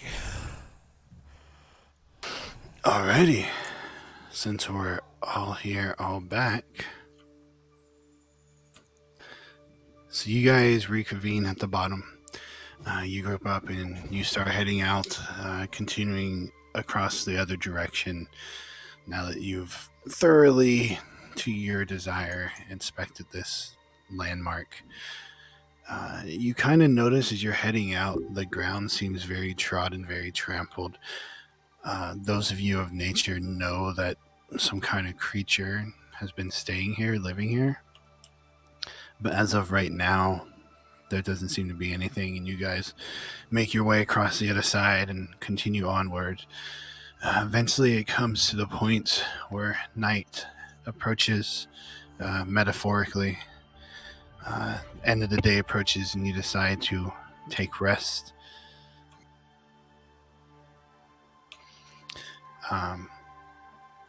You guys set up camp. Who wants to go first watch order?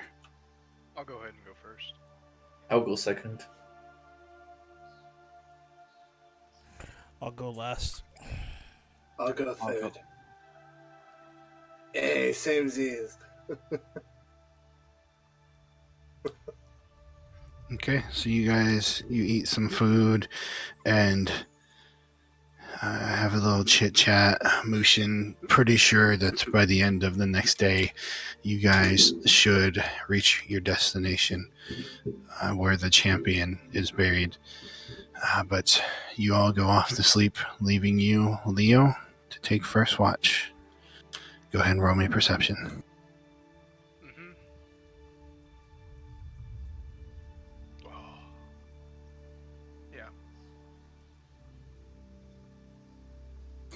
All right, you set up and just distracted by whatever. You don't really notice anything. I mean, it's the crackling of the fire. If you guys lit one, it's constantly day, so it's not like it would give you away if you did.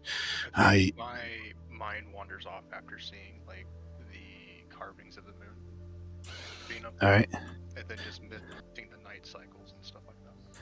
Yeah, so you sit there and kind of reminisce about seeing the stars and the moon and actually being able to see a clear sky that isn't constant overcast, and listening to the birds in the background, the frogs, insects that you don't even know what they are, making all kinds of noise. Eventually, you feel it's time to relieve yourself and wake up whoever's next. I think it was Tal. Mm-hmm. It's whoever you want it to be. All right. So, Tal, you awaken. Leo standing over you, shaking you awake. I will get up, and instead of sitting by the fire, I'll actually do a little like walk around, like cycles around our camp, just kind of strolling around, looking around, hearing what's going on. It was 21. All right. You kind of make your way around the camp, just looking out into the jungle. At one point in time, you kind of make like your 8th lap, and as you look out in the distance, you think you see what looks like a person ducked behind a tree, but you don't see anything after that. Can I go and investigate? Sure, you can. Yep. You start making your way that way through the brush. It is kind of thick, going towards the figure you saw, kind of having to like wade through the leaves and branches, pushing some back, snapping them. Eventually, you find yourself standing where you thought you saw this figure, looking around. There's absolutely nothing there. No footprints, nothing, no traces at all. You can give me a nature check if you want to look for footprints. Okay.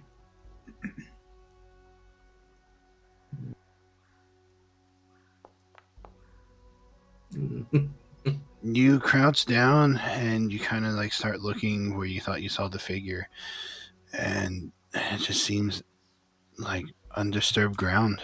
Doesn't seem like anything was standing here or walked through here.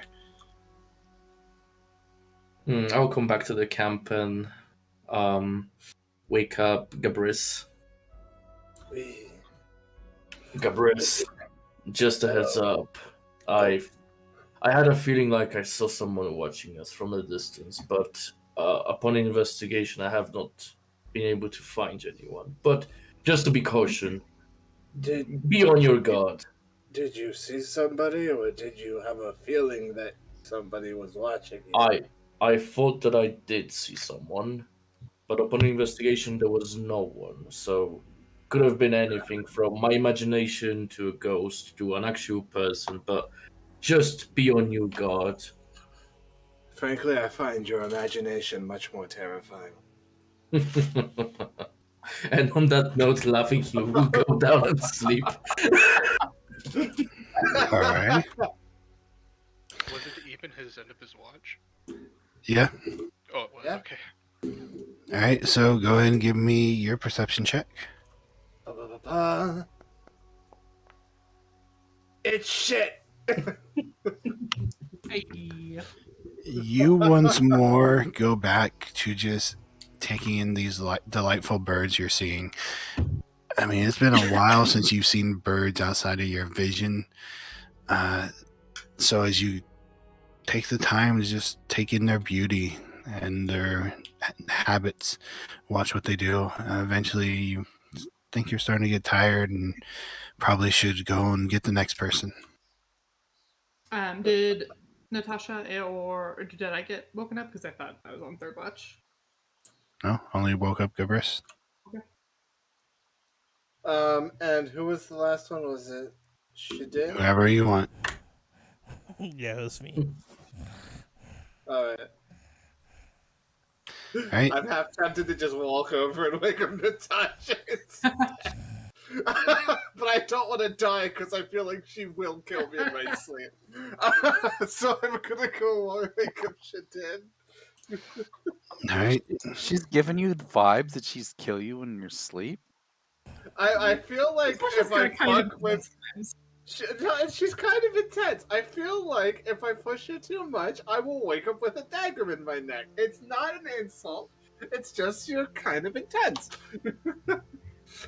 Well, she didn't. Why don't you go ahead and give me your perception check? Oh, Alright. I also tell him, by the way, Forest is haunted. Have fun with that. And I go to sleep. All right, so you, kind of hearing what you were told, a little more vigilant, but as you take watch, you don't really catch any sight of any specters or any people or anything that would worry you. There does seem to be the birds that have taken to Gabris that have still hanging out, but I mean, so far they haven't done anything nefarious. But outside of that, you don't really catch anything of note, and eventually the rest of the group starts to stir. You guys all gather your things, you have your food. If there's any conversation you wish to do, or just sit out. I'll just ask Gabrius if he saw anything during the night. I saw many beautiful birds.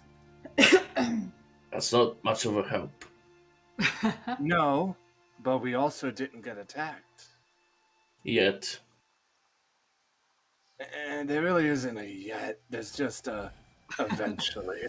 I didn't see anything last night. Mm. Same here. A question, and this might be for Sodic, but also for the rest of the party. Does it feel like Mushin and Philip are like going to be with the party for a while? Because I He think kind of they're left guiding it us as around. He left it as a loose type thing. Okay. He told you that he didn't really see a reason to continue with you guys. He's useless, and Philip doesn't really talk much. They kind of depend on each other. Okay. He didn't outright say no, but he just didn't see the point in it. He said if you guys wanted to go to the Gnomish City, he would at least travel that far with you guys, if you wanted to. And that's kind of where it ended. There wasn't anything past that.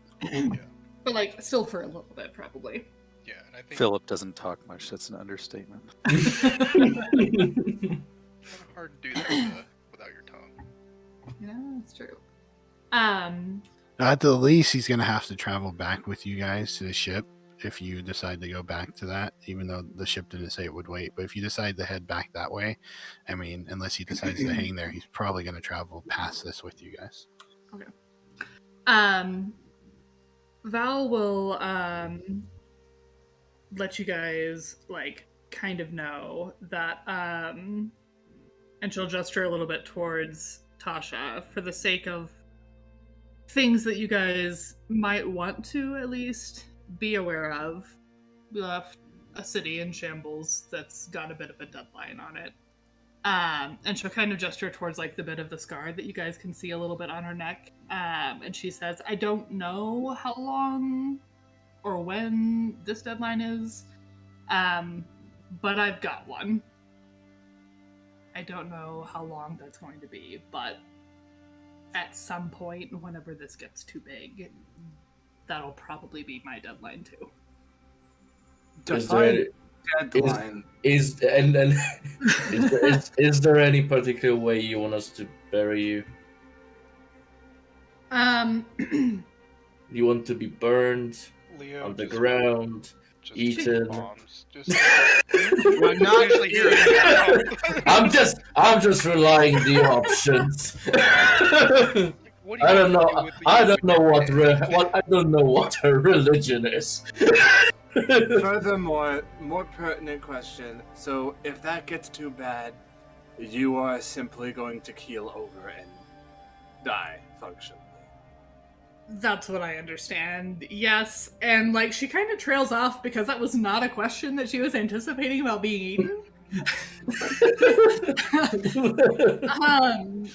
She will say she doesn't recommend that.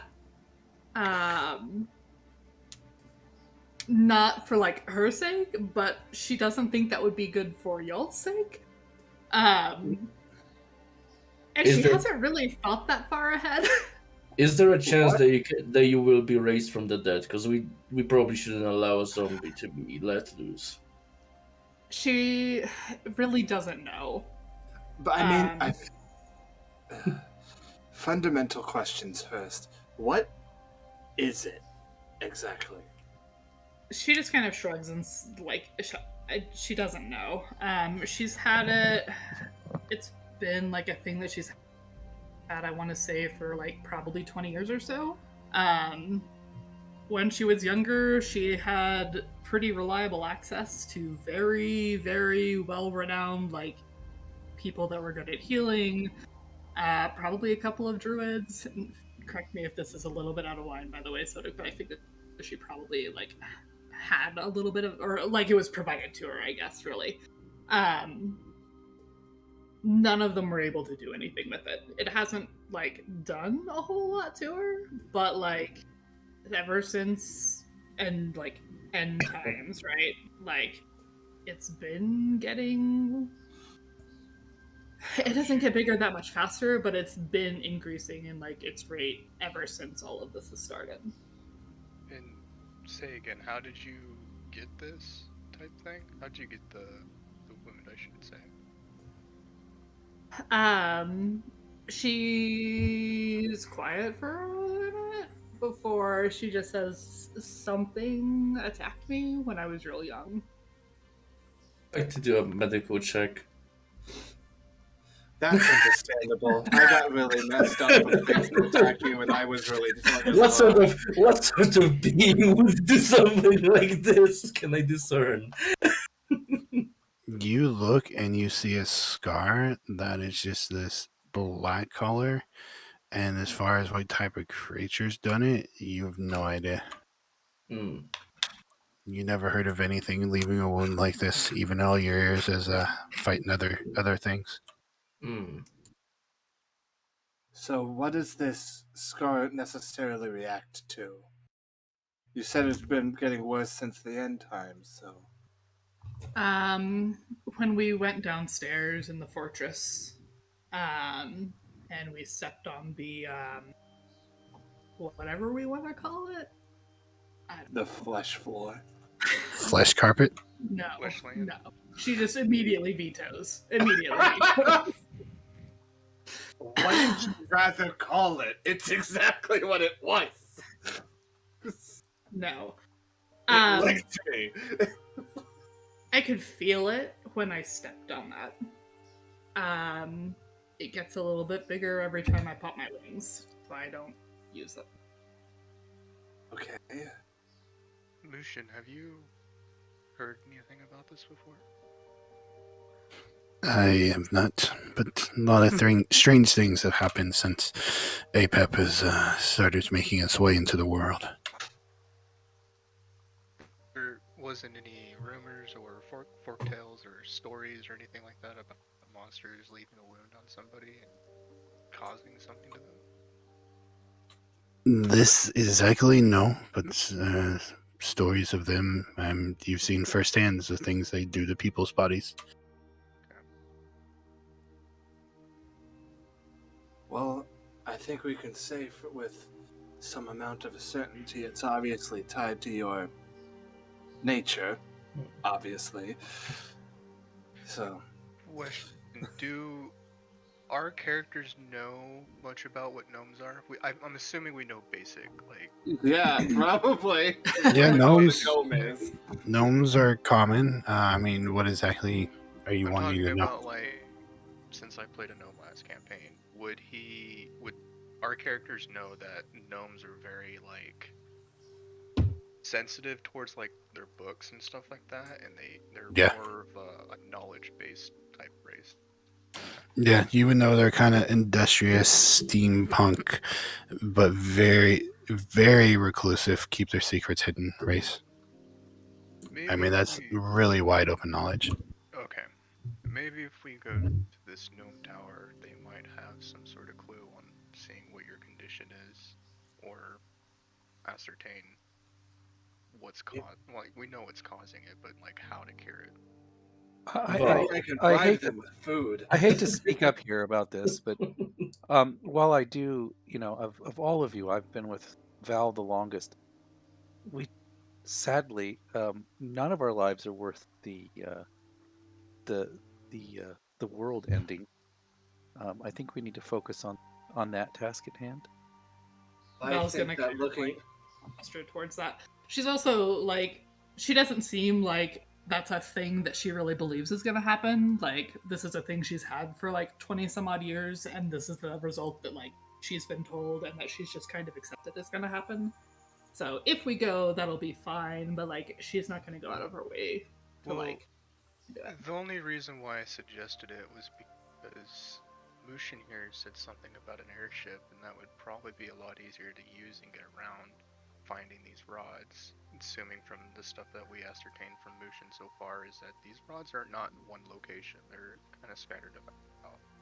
So if they're in a location that requires us to traverse a large piece of land, going by a sea ship or some sort of ship that requires water might not be the best choice for us.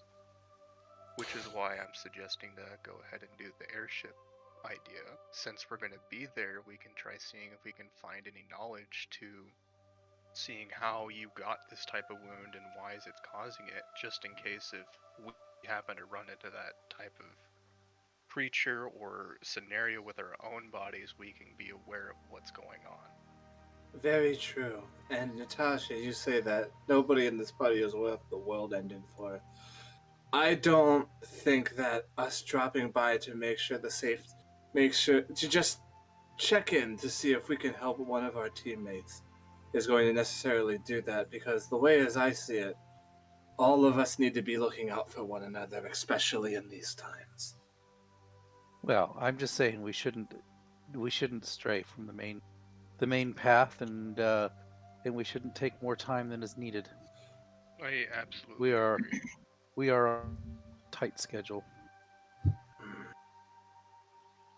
The world ending is not going to wait for us. No, it's not. But finding a way. My I main agree. goal is. I agree. The airship idea is good, but I wouldn't want us to go out of the way for. There wasn't Just the one thing. just the one thing. We can do many things at this No location. offense. Well, No offense, Val. If you're referring to trying to ascertain knowledge, we're going to be there anyways. I'm assuming it might take time. I don't know. Since we're there and they have knowledge, we might be able to use it. I'm not saying we're going to be spending a lot of time at the tower, but if we can get some knowledge based off of what we're dealing with, it might help.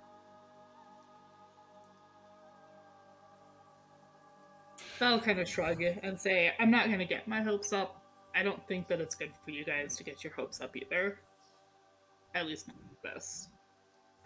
But if we're going to be there anyway, and it'll make y'all feel better, as long as we don't spend too much time on it, because, again, we've got stuff that we have to get done.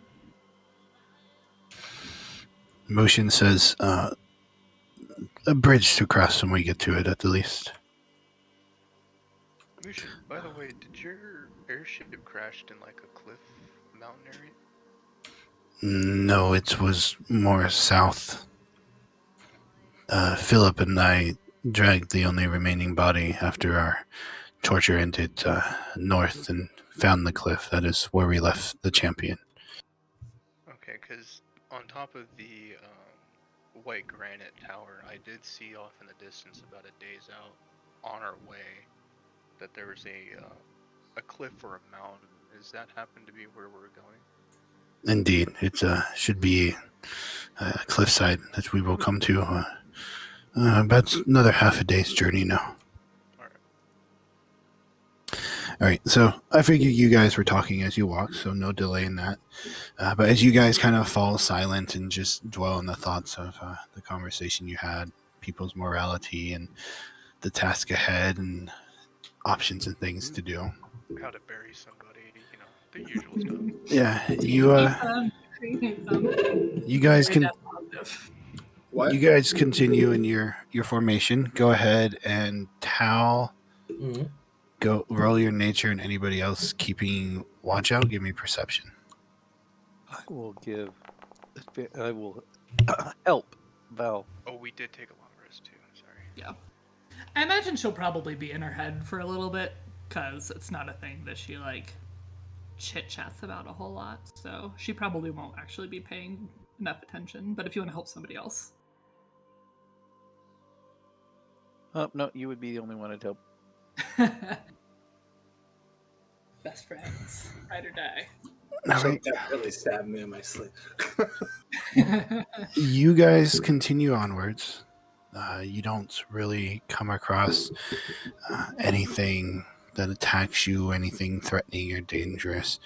Animals you see like a cat-like creature kind of like slink off as you guys see it, obviously more afraid of you than you guys are of it. Tal leading them through, making sure to avoid all the pitfalls and hazards of the jungle. Eventually, as you're coming to the end of the day, you guys just kind of walk out of the jungle line, and there's just this sheer cliff in front of you guys. It goes up about 40 feet or so, and then you watch it kind of turn into a rugged mountaintop that continues upwards. And Mushin says, we are here. If you wish to set up camp, it's I will need to find it. We hid the entrance before we took off. Nothing more than a cave, but he motions to Philip. Our friends here kind of caused the rock slide to cover it up. You need help with anything, let me know. If you wish to help me look, I don't know the exact location, but and he kind of turns and he looks over the cliffside here. It is around here somewhere. Yeah, if they're going to be looking while we're setting up camp or something, I'll help out. All right, and you give me an investigation check. I can just help set up camp if you guys just want to go help. Whatever, the more the merrier. Tal will stay at the camp. I guess I will help then.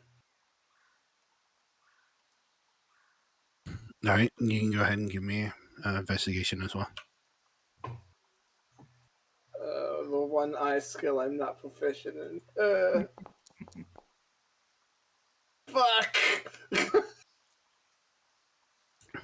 All right, well, the four of you guys, Mushin, Gubberish, Leo, and Philip, they kind of scan, looking. Eventually, Leo, you kind of point out, you can see kind of like through these rocks and see darkness beyond. And as you examine the area, it definitely does look like the rocks here kind of fell down and cascaded over this, what you're looking into, and you kind of motion it. And Mushin will come over, and I do think this is it. Now we just got to move all the rocks out of the way. And he motions, and Philip kind of steps up, and he like starts picking up rocks and throwing them. Yeah, I'll go ahead and cast Giant Smite on myself, and then do the same. All right. I'll just let them take care of that because I was about to help, and then he turned giant and probably started lobbing boulders, Yeah, I'm not shoveling. I'm scooping. scooping. Like it's like, oh, okay, well, I think this is already taken care of. No, as you kind of stand there and you watch even him changing in his size. It seems like it might take a while if it's just the two of them. If you do wish to help, I will help then. all right. Anybody else wish to? As you kind of all of a sudden notice your companions over there moving rocks out of the way of this giant rock slide. Yeah, I come help. Talos will still stay at the camp. Okay. So it takes about a couple hours for all of you, Philip, Gabrish, Leo, Shiden, moving these rocks out, and eventually it opens up. It is still partially covered by this landslide, but it opens up enough that you guys can kind of squeeze your way in between the rocks and into the cave beyond if you wish. I kind of motion to the others and say, "Do we wish to camp inside the cave tonight or out in the open?" Natasha will say, "Let's get in the cave," as she unsheathes her javelin. Cave. Sounds good. Val will pick up her stuff that she'd set down and start heading that way. All right. So you guys, one by one, Leo, you will have to shrink down if you wish to go in. It lasts a minute, so Okay. for a couple hours. Nah. Yeah, so it quickly fell away then. You guys, one by one, squeeze your way through. It is very tight for those larger individuals of you. You still do get in. And you just find yourself in this kind of small, meandering cave tunnel that just leads back in. It is dark in here for those of you who do not have light sources. Clang. Ow. I will pick up a rock and I will cast light on it. And, Alright. and let him know that he's got that for an hour. Oh, thank you. Okay, so you guys make your way into the cave, following the tunnel down. Eventually opens up into a small chamber, and it looks like this is the dead end of it. And you see in the middle is just like this rock that was worked to have a flat top, and upon it you just see this metal figure just laying there motionless, almost looking like a suit of armor. And you can just see that, like, in its chest there's a giant rent as like one of the chests is pulled out, and you see it's missing an arm. There's a hole through its head. As you guys walk up and you look upon this, what you're assuming to be a suit of armor at this point, you realize that there's some kind of internals to it, not organic, but this wasn't a suit of armor.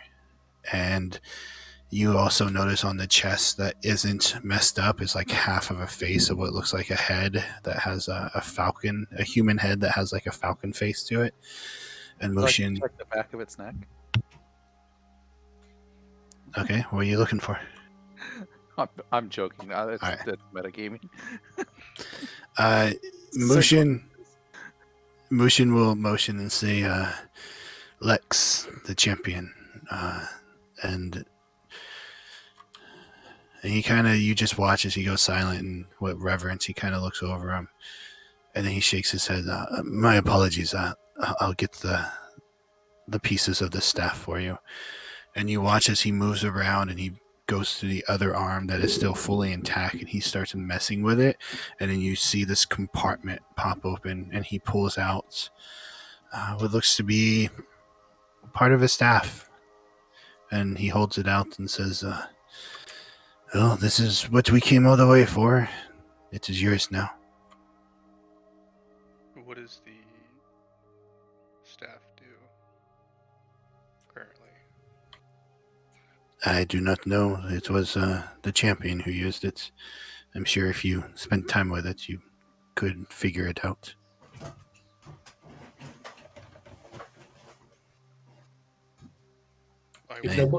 Okay, I was about to say. I'll reach out. Take it.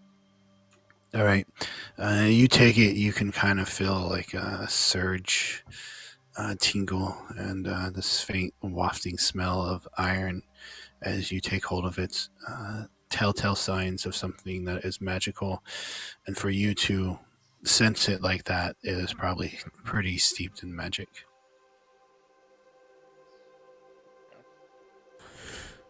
Could I ask how he died? I do not know if it was the devils or the shipwreck, but this is how we found him, torn to pieces. Philip tried to heal him, but to no avail. I'm going to. May I look over him?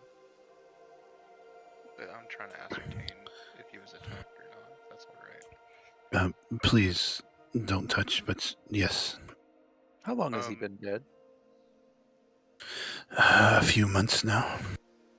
What is he? I never knew. He just showed up with a collective group of people. I'm gonna look over him. Not touching him. I'm trying to ascertain two things. One, if I ever seen or heard this type of thing before, and two, what attacked him. Like Okay, massive you give marks or me anything. medicine and history check.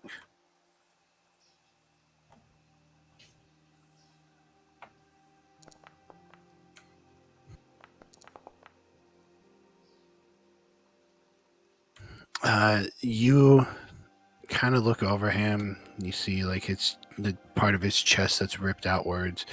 You can see marks on his legs. It's kind of hard to discern whether or not that they're like animal attacks or some kind of attack or just like a ship blowing up and doing it. As His you look, mouth intact? yeah, he still has his mouth. As you kind of think about as you're looking him over, I mean, you've heard of golems and you've heard of suits of armor that people could animate. Never personally have hands-on with one. You have no idea if this is one of those. I might be able to get it to answer 5 questions for us, gentlemen. If you guys want to come up with some questions you want answers to. I just look over to Mushin, kind of giving that look. Is that all right? It would seem a little sacrilegious to me. I don't think that's a good idea. This is, after all, a holy place and his resting site. Fair point. Furthermore, what would he be able to tell us that we do not already know? What the We rod have does. the staff. Well, we already know what the rod does. It brings us to other parts of the rod. Now, as far as the completed one, well, I feel like Mushin would be able to answer that. He is a man of his own god, after all. Correct me if I'm wrong, Mushin, but as far as we know, is that this rod is able to tell the location or give a general sense of direction to the other parts. And it was used as a weapon by your god to kill the APEP counterpart? Seal away. The rods themselves, they have abilities. They are parts of a staff. What they do individually depends on the one you hold, and I'm not that well versed in all of them. But as you put them together, I do know that it increases in its power. And yes, it was used to banish APEP. I will go ahead and take some time with this rod tonight to see if I can ascertain what it can do. If it happens to be useful for anybody here, I'll go ahead and give it to them. Is that alright? Mushin. The rod is simply a tool of the god. It is yours now to do as you wish. Just not. And then I say just a silent prayer to the fallen hero, I guess, or champion. He did tell you the champion's name was Lex. Not sure if you guys heard, but No, we didn't hear that. Yeah, Okay. he said it that he was Lex. So if you want to pray a prayer to Lex, you can. Yeah, I will. Question, Mushin. Did this one get the proper funeral rites? This is how we would have honored him. Whether or not it was his own customs, I am unsure. Okay. From what I can ascertain is that Lex here is either a golem of some sort, but it's also different, something I've never seen before. So that's the only thing I can figure out. As to what happened to him, I can't really tell what attacked him. It was from what my investigation was.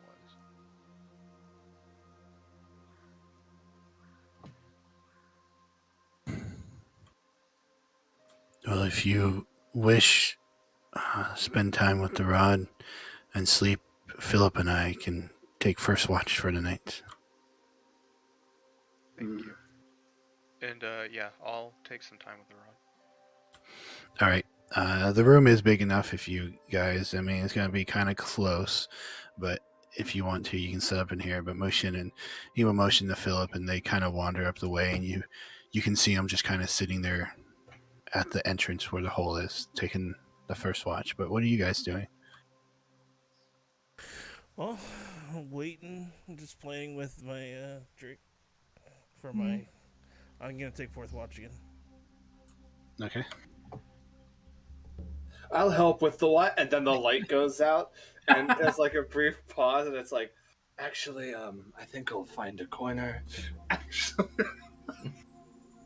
unless Val, you would like to help me take one, It only take lasts third for an watch. hour. which is why. I hand you 2 torches. If you need it. Alrighty then, I have the power of God and torches on my side. Val will ask Tasha what watch we want to do. Third. Okay. Then she'll spend a little time winding down, just kind of flipping through her sketchbook. She probably won't draw anything, but she'll just All right. And Gabrish, you took second? I'll take second, and before bed he'll just have like a little meditation prayer sort of thing for his own god. Okay. As you sit there with the rod before you go to sleep, you guys, set up, you eat, you're not immediately passing out, so there is some time if you want to do other things. But as you hang out with the rod, Leo, you learn that you can cast the spells using the rod of Revivify, Haste, Slow, Fly, Healing Spirit, and Cure Wounds. And I will give that to you later. But if there's anything of interest that stands out about those, but you can tell it gives you control of a lot of spells. Okay. Revivify, Haste, Slow, Cure Wounds. And what else? Did I miss anything? Healing Spirit, Fly.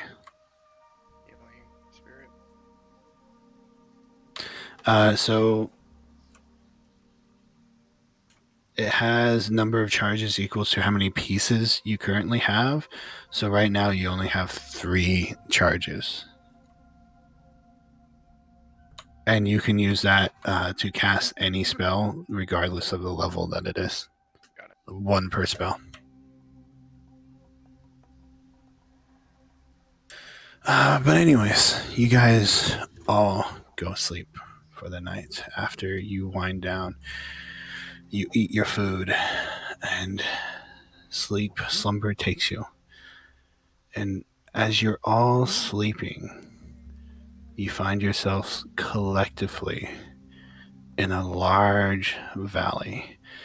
You are standing on a field of green grass that just stretches out before you into the horizon. Overhead, you see an open blue sky. Not a single cloud dots it. And for the first time in a while, you guys are relieved to see something past the clouds. You look to your left and your right, and you see your other companions there. You also can see past them like these rolling hills, and then beyond those are some mountains. But what catches your attention more is this throne that sits before you about 20 feet away. Just deep purple, made out of some kind of stone.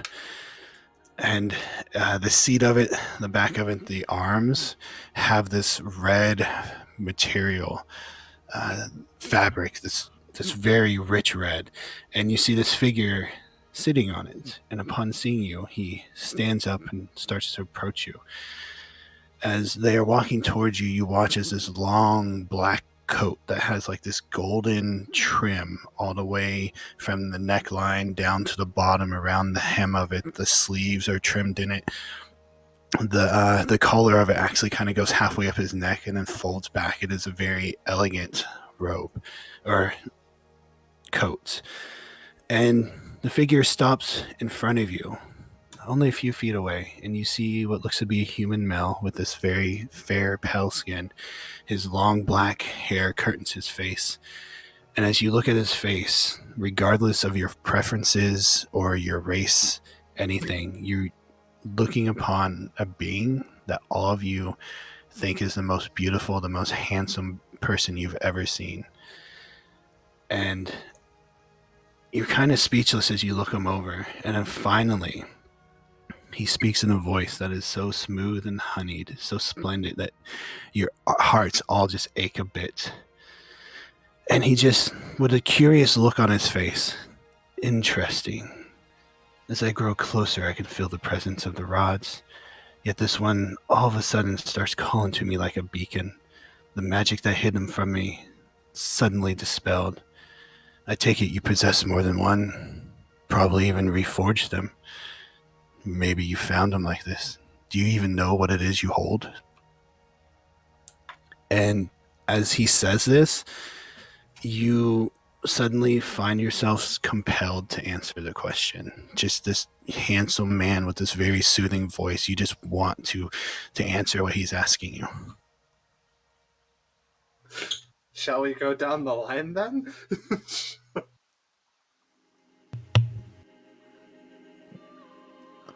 It is your choice. Can I get an insight check to see if this is a malevolent or holy typing? Sure. You kind of notice you see shifts and he's waiting for an answer. He got these golden buttons that go up his coat, and sunlight is kind of glistening off of them. I would also like to do an insight check because this is weird. Go for it. Same, because I'm proficient in it, and I'm on for the bandwagon, frankly. Well, fuck me. Rolls a 9, get a 20. That's one more than the minimum I can roll. The two of you who got under 15, I mean, you look upon him and you're so just taken by his beauty, his handsomeness, that you can't find a single flaw in this guy. You don't think there's anything bad about him. Val, you look over him and he does seem not exactly human, but you can't exactly place your finger on it. And he just looks at you with this these kind of sky blue eyes that seem to just burn into you as you stare into him. And you just get a feeling of everything's right. Like, this person, you don't see how he can do anything wrong. All due respect, you are not my god. I do not remember claiming to be.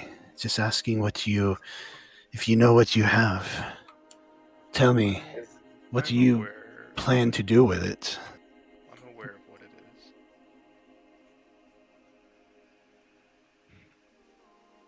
Well, what do you plan to do with it? I think that depends on what's going to happen in the future. I'm hoping to stop, or at least I think all of us here are hoping to stop this invasion impeding on our world. I see. And how do you think you will accomplish this task? Before I answer that, can I get a name from you? I was literally about to like butt it and be like, wait. What can we call you? He smiles, and in a world where dental hygiene is not common, you see the most perfect teeth you guys ever seen before. He says, I am he, the devourer of worlds, who was once banished by the staff of which you hold the pieces to. It seems as when I was banished, I was also tied to the staff. And the closer I get, the more I feel the draw of the pieces, always sensing them, always tormenting me with the past. Though it would appear that as the rod is rebuilt, my presence is drawn to him even more. As it is now, I can sense all of you. He kind of pauses for a second, sense two others who do not, though they do not seem to be in the world of dreams at the moment. That is who I am. I was gonna say, but the first thing that came into my mind was, if this man is this obsessed, he needs some therapy. He's a god. They all need therapy. Wait a We're minute, in so a fantasy world, and all of us. what watch is this happening during? This is on First watch. You guys are all asleep. It's Mushin and Philip who are awake. So Natasha would attempt to cast a spell. All right. You find that nothing happens. You find Really frustrated. you cannot even move. And Big Bad's god's name was Apep, right? Just for my notes. Yes. Yep. I have a feeling you already know what we're planning on doing. I don't think there's a need to say anything else. Apep. Name that you've given me. Not one I have not been given before. Not until the other champion came along. You wished to banish me then. I mean, don't you, like, have your own world? Like, why do you need this one?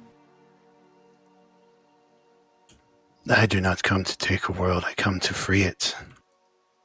Free it by death. Turning everything into fleshy monstrosities. Not a great look.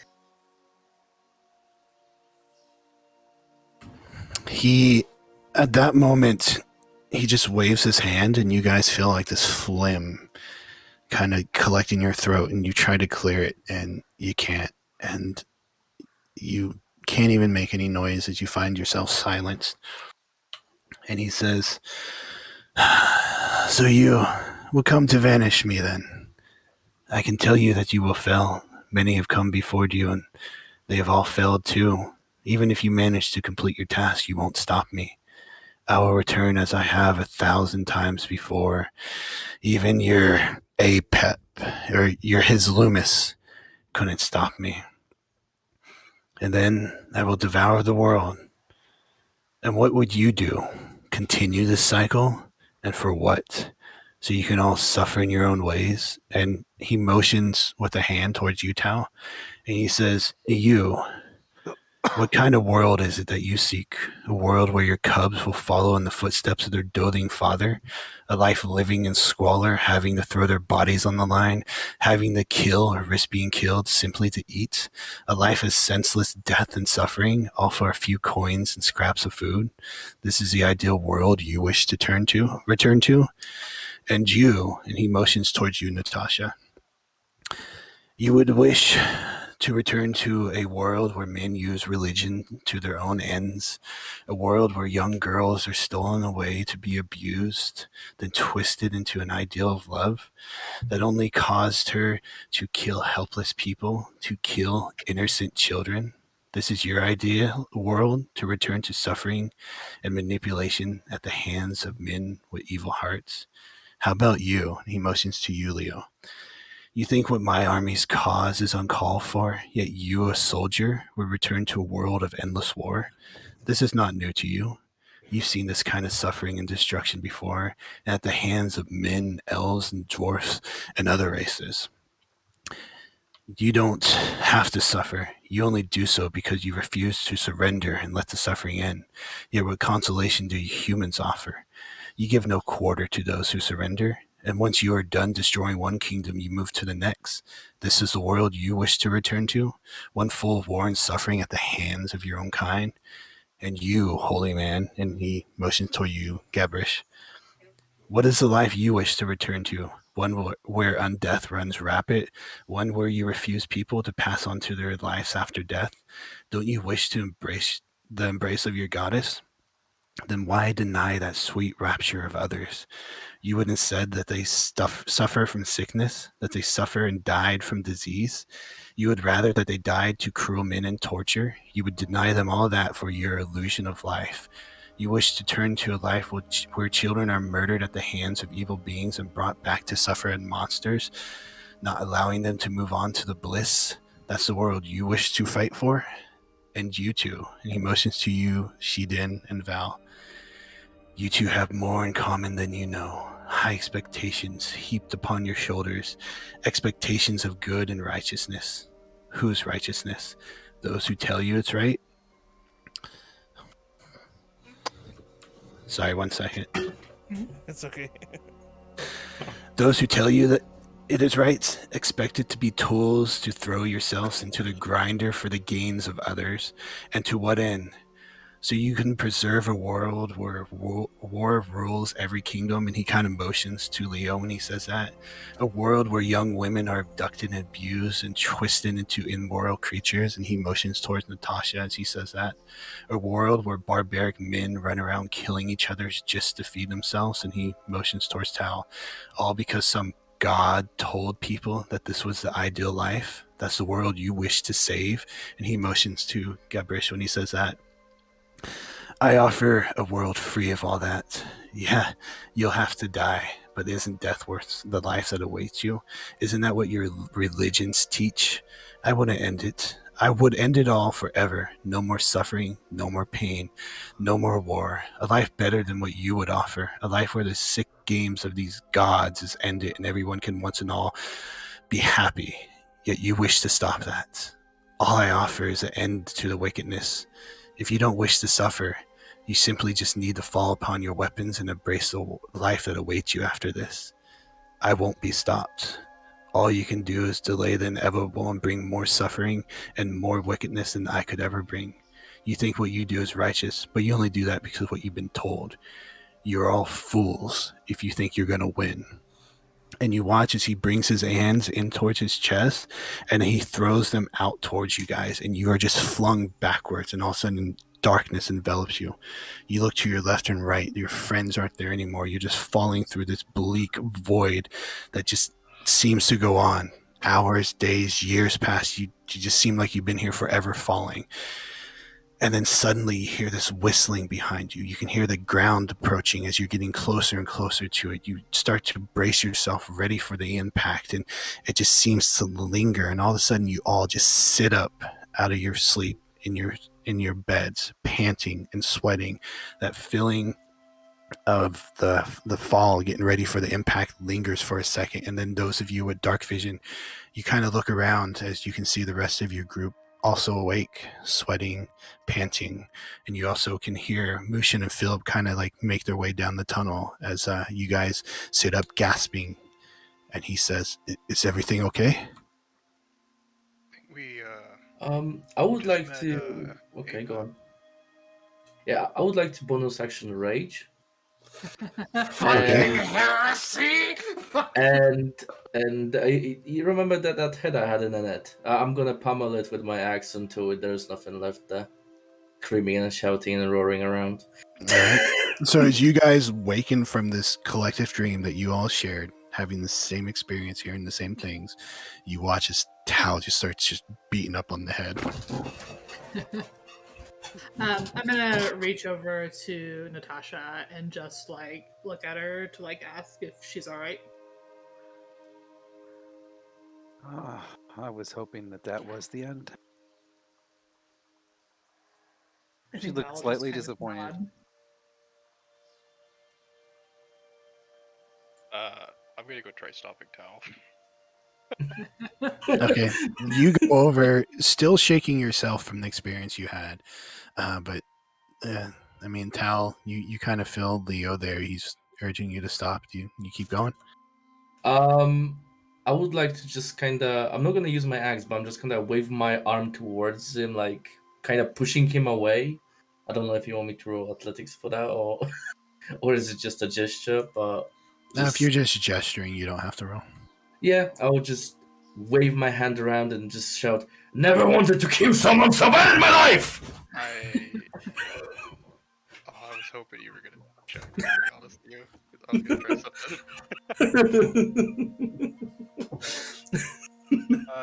I'm gonna still try to stop him and just say, "Calm down. The thing that you're killing is not something that we take our anger out. It's whatever's out there." It's already dead, at least. At least I'm not using my anger on you. And just he just kind of tosses his axe on the sides and walks to the other corner of the cave, pissed off. Turning to Mushin, I will then say, I believe all of us had a dream of meeting Apep. You watch as like shock kind of sits on his face, and he himself kind of stutters a bit. And what do you mean? Well, I don't know if everybody experienced the same thing, but we were whisked up in the air. We saw blue sky, days of old, basically, greenery, all that stuff. Then a man off in the corner, or sitting on a throne, so to speak, stepped forward and came to us, and then was asking us that he finally can sense the rod, seeing that it was hidden for some time. Now he can fully see us. Not just us, but you too as well. You watch his eyes as you say that, dart to Lex, but continue. And then he asked us, what are we planning on doing with it? I said that the goal is for us to stop the invasion on our world. At that time, I didn't know who he was until we asked the question. He told us that he was Devourer. Devourer of Worlds, that's a name he goes by. Yes. And then he asked more questions about do we plan on stopping him? And I basically told him that you can kind of figure out what we're planning on doing already without answering that. Go ahead. Believed us if we'd said no. So. You watch his. Drugs, so. You watch as his gaze lazily kind of looks over at Tal, and I take it did not go well. Some threats were made, not on us, but pretty much everybody here. His mantra is one of complete and utter nihilism. Yes. Heresy to the least. Seems to think that the end, that death, will bring happiness and peace. I shall speak from experience. This is not the case. He believes that he is saving this world and not destroying it. He is just as foolish as the people he accuses, if that is the case. I doubt he believes it. I think that's just how he's selling it. He's definitely projecting. I'll let you tell him that next time. I will if you wouldn't do that. Like, Gabris is obviously angry. I'll cast light on a rock and hand it to you as a distraction. It doesn't work. Okay, well, you're still gonna have a glowing rock. I will still take the glowing rock because I'm not a dick. I'm not gonna lie, this whole time Gabris is just talking to a wall while Val's like right behind him. So you can't see shit. Fucking heretical wall! Well, to take a moment to reflect to help you guys better roleplay, we'll go ahead and just go one by one through the list, hearing what was said. Why don't you just tell us how you feel, Gubrish? he had me like in the first 1/10, but as soon as he's like, "What you would prefer to go back to a world with evil monsters and children getting like murdered by them?" To which he mentally went, "No, that's why I fucking exist." And everything past that was nihilistic bullshit, which did not take at all, but it was just fucking frustrating because he couldn't talk, and it was so. He's just frustrated that another god dared to fucking invade his mind with his heretical bullshit, because it's obviously projection. It obviously is just complete nihilism. And all of it is bullshit from his own experience. Also, it's an outsider, technically, so it's already like, gotta kill it. That's my paladin oath. Murder the things that aren't from the mortal plane. Don't think about how my god's celestial. Don't think about it. Well, your god's not here on the mortal plane, so. That's true. That makes it okay. How did Leo feel? He is,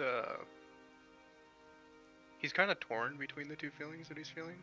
He sees a lot of truth in what Apep said about how, as a soldier, you're fighting either to protect or to invade. And with Leo being a soldier, he sees he can see the greed and the evil, in a sense of like, yeah, what he's doing is either taking land or protecting it. But he also knows that when he dies, it's all he knows. He doesn't know what's on the other side. Leo doesn't necessarily believe in gods, but he does know that they exist. Or doesn't really know, but like, how did this world come to be? He doesn't know. He just thinks that some higher power did this, and that's probably what a god is. He believes that there's something higher than what is the current mortal. Not like how elves believe that it's just a higher wizard. He believes that there are divine beings. But he's torn between his human aspect and his soldier aspect at the same time. All right. Natasha, how did his words strike you? Well, Natasha was at first very angry, especially that she couldn't do anything at the time. And then when she was falling, she started to actually feel at peace and was upset when she woke up. And she wasn't dead. All right. Sheedan. Sheedan would actually be kind of quite calm about the whole thing. He wouldn't show any expression about it. But he would be mad at him for defiling the land of nature. Yeah, he says what he says about me and Val. I think I was born just to kill this and get it over with. I don't care about my end. That's what I'm here for.